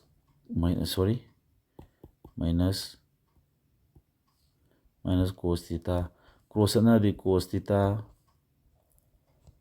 plus sin theta ꯂꯥꯛꯑꯅꯤꯀꯣ ꯁꯦ ꯑꯗꯨ ꯇꯥꯔꯗꯤ ꯀꯩꯗꯧꯔꯦꯁꯦ cos theta ꯁꯨꯝ ꯆꯠꯈ꯭ꯔꯗꯤ ꯁꯤ sin theta ꯁꯨꯝ ꯂꯥꯛꯑꯅꯤ ꯑꯗꯨꯗꯤ 3 sin theta ꯁꯤ minus ꯑꯣꯜꯂꯒ sin theta ꯑꯃ ꯂꯥꯛꯑꯅꯤ ꯁꯣꯝꯗ cos theta ꯁꯨꯝ ꯆꯠꯈ꯭ꯔꯗꯤ cos theta plus cos theta ꯂꯥꯛꯑꯅꯤ ꯅꯠꯇ꯭ꯔꯥ ꯁꯣꯝꯗ twice cos theta ꯂꯥꯛꯑꯕ ꯁꯣꯝꯗꯁꯨ 3 sin theta ꯈꯥꯏꯗꯣꯛꯑꯗꯤ twice sin theta ꯂꯥꯛꯑꯃꯅꯤꯀꯣ 2 ꯃꯥꯟꯅ ꯀꯛꯅꯔꯣ ꯑꯗꯨꯗꯤ ꯍꯧꯖꯤꯛ sin theta ꯒ cos theta ꯃꯥꯟꯅꯔꯦꯀꯣ sin theta ꯒ cos theta ꯁꯤ ꯀꯔꯝ ꯃꯥꯟꯅꯩ ꯊꯤꯇꯥꯁꯤꯅ 45 ꯗꯤꯒ꯭ꯔꯤ ꯑꯣꯏꯀꯥꯟꯗ ꯃꯥꯟꯅꯅꯦꯕ ꯊꯤꯇꯥꯁꯤ 45 ꯗꯤꯒ꯭ꯔꯤ sin theta sin 45 ꯗꯤꯒ꯭ꯔꯤꯁꯨ 1/√2 ꯇꯥꯏ cos 45 ꯗꯤꯒ꯭ꯔꯤꯁꯨ 1/√2 ꯃꯥꯟꯅꯕꯅꯦꯕ ꯊꯤꯇꯥꯅ 45 ꯗꯤꯒ꯭ꯔꯤ ꯑꯣꯏꯀꯥꯟꯗ sin theta ꯒ cos theta ꯚꯦꯂꯨ ꯃꯥꯟꯅꯩ ꯀꯣ ꯑꯗꯨꯗꯤ ꯃꯥꯅ ꯍꯥꯏꯁꯤ ꯊꯤꯇꯥꯗꯨ 45 ꯑꯣꯏꯔꯦ ꯍꯧꯖꯤꯛ ꯃꯥ ꯄꯨꯊꯣꯛꯏ cot theta ꯍꯥꯏꯕ ꯅꯠꯇ꯭ꯔꯣ ꯃꯥ ꯄꯨꯊꯣꯛꯏꯁꯤꯅ cot theta ꯄꯨꯊꯣꯛ ꯍꯥꯏꯕꯅꯦꯕ ꯑꯗꯨ cot ꯍꯥꯏꯔꯒ theta ꯃꯍꯨꯠꯇ ꯑꯩꯈꯣꯏ ꯀꯌꯥ ꯐꯪꯈ꯭ꯔꯦ ꯍꯥꯏꯕ 45 cot 45 ꯚꯦꯂꯨꯗꯤ ꯀꯌꯥꯅꯣ 1ꯅꯦ tan 45 ꯚꯦꯂꯨ ꯀꯌꯥꯅꯣ 1ꯅꯦ tan 45 ꯗꯒꯤꯁꯤ 1 ꯇꯥꯏ 1ꯒꯤ ꯑꯣꯄꯣꯖꯤꯠ ꯑꯣꯏꯒꯗꯕ tan ꯍꯥꯏꯕꯁꯤ ꯀꯣꯠꯀꯤ ꯑꯣꯄꯣꯖꯤꯠꯅꯤꯅꯀꯣ ꯃꯊꯪ ꯈꯪꯍꯣꯠꯅꯕꯅꯦꯕ cot 45 ꯍꯥꯏꯕꯁꯦ 1/tan 45 ꯃꯥꯟꯅꯕꯅꯦꯕ tan 45 ꯗꯒꯤꯗꯤ 1ꯅꯤꯅ 1/1ꯗꯤ 1 ꯇꯥꯗꯣꯏꯅꯤꯅ 1 ꯇꯥꯕꯅꯤ ꯁꯤ ꯇꯦꯕꯜꯗꯨ ꯁꯤꯃ ꯄꯨꯒꯗꯕ ꯑꯗꯨꯗꯤ 1 ꯇꯥꯕꯗꯣ ꯑꯣꯞꯁꯟ ꯅꯝꯕꯔ 2 ꯀꯣ ꯑꯗꯣ ꯉꯁꯥꯏꯒꯤ ꯑꯟꯁꯔ ꯀꯤ ꯃꯌꯥꯝꯗꯨꯁꯨ ꯁꯤ ꯂꯣꯏ ꯂꯩꯔꯦ ꯀꯣ ꯍꯧꯖꯤꯛꯀꯤ ꯀꯣꯏꯁꯟꯁꯤ ꯅꯣꯏꯅ ꯑꯗꯨꯝ ꯆꯦꯛ ꯇꯧꯔꯣ ꯁꯨꯃꯥꯏꯅ ꯇꯧꯗꯅ ꯑꯩꯅ ꯍꯣꯠꯂꯤꯁꯤ ꯄꯨꯡ ꯑꯃꯗꯤ ꯈꯤꯇꯪ ꯍꯦꯜꯂꯦ ꯑꯦꯛꯁꯄ꯭ꯂꯦꯅꯦꯁꯟ ꯇꯧꯕꯩꯅꯤꯀꯣ ꯃꯣꯛ ꯇꯦꯁ ꯇꯧꯔꯒꯗꯤ ꯁꯤ 20 ꯃꯤꯅꯤꯠꯀꯤ ꯃꯅꯨꯡꯗ ꯂꯣꯏꯕ ꯌꯥꯏꯅ ꯈꯜꯂꯦꯀꯣ ꯑꯗꯨ ꯐꯖꯅ ꯍꯣꯠꯅꯔꯗꯤ ꯑꯗꯨꯝ 15 ꯃꯤꯅꯤꯠ ꯁ꯭ꯋꯥꯏꯐꯥꯎ ꯑꯗꯨꯝ ꯉꯝꯕ ꯌꯥꯏ ꯃꯤꯒꯤ ꯀꯦꯄꯥꯁꯤꯇꯤ ꯂꯩꯌꯨ ꯀꯥꯜꯀꯨꯂꯦꯁꯟ ꯌꯥꯝ ꯊꯨꯕ ꯑꯗꯒꯤ ꯀꯣꯏꯁꯟ ꯇꯞꯇꯣꯏꯁꯦ ꯑꯇꯩ ꯅꯠꯇꯦꯕ ꯑꯩꯈꯣꯏꯒꯤ ꯃꯌꯥꯝ ꯂꯥꯏꯔꯛꯑꯒꯁꯨ ꯅꯪꯅ ꯁꯨꯛꯊꯦꯡ ꯊꯦꯡꯅꯗꯕ ꯀꯣꯏꯁꯟ ꯑꯅꯧꯕ ꯑꯃ ꯊꯦꯡꯅꯔꯦ ꯃꯗꯨꯗ ꯍꯦꯛꯇ ꯀꯨꯟꯕꯅꯦꯕ ꯌꯥꯗꯕꯅꯦꯕ ꯑꯗꯨꯅ ꯃꯣꯛ ꯇꯦꯁ ꯌꯥꯝ ꯇꯣꯏꯅ ꯊꯥꯕ ꯑꯗꯨꯒ ꯑꯦꯕ꯭ꯔꯤ ꯀꯣꯏꯁꯟ ꯇꯥꯏꯞꯁꯦ ꯑꯣꯜꯔꯦꯗꯤ ꯍꯥꯟꯅ ꯑꯦꯛꯖꯥꯝ ꯊꯥꯗ꯭ꯔꯤꯉꯩꯗ ꯊꯦꯡꯅꯍꯧꯕ ꯑꯗꯨꯝꯕ ꯆꯪꯉꯦ ꯀꯣ ꯑꯗꯨ ꯇꯥꯔꯒꯗꯤ ꯐꯖꯅ 15 ꯃꯅꯨꯡꯗ 15 ꯇꯧꯕ ꯉꯝꯗ꯭ꯔꯃꯛꯁꯨ ꯂꯣꯏꯅ ꯇꯧꯒꯦꯗꯤ ꯈꯜꯂꯨꯅꯨ ꯉꯝꯕꯁꯨ ꯑꯣꯏꯌꯣ ꯑꯗꯨꯕꯨ ꯆꯦꯂꯦꯟꯖ ꯇꯧꯕꯒꯤ ꯍꯩꯅꯕꯤ ꯂꯩ ꯊꯝꯕꯁꯦ ꯌꯥꯗꯦꯕ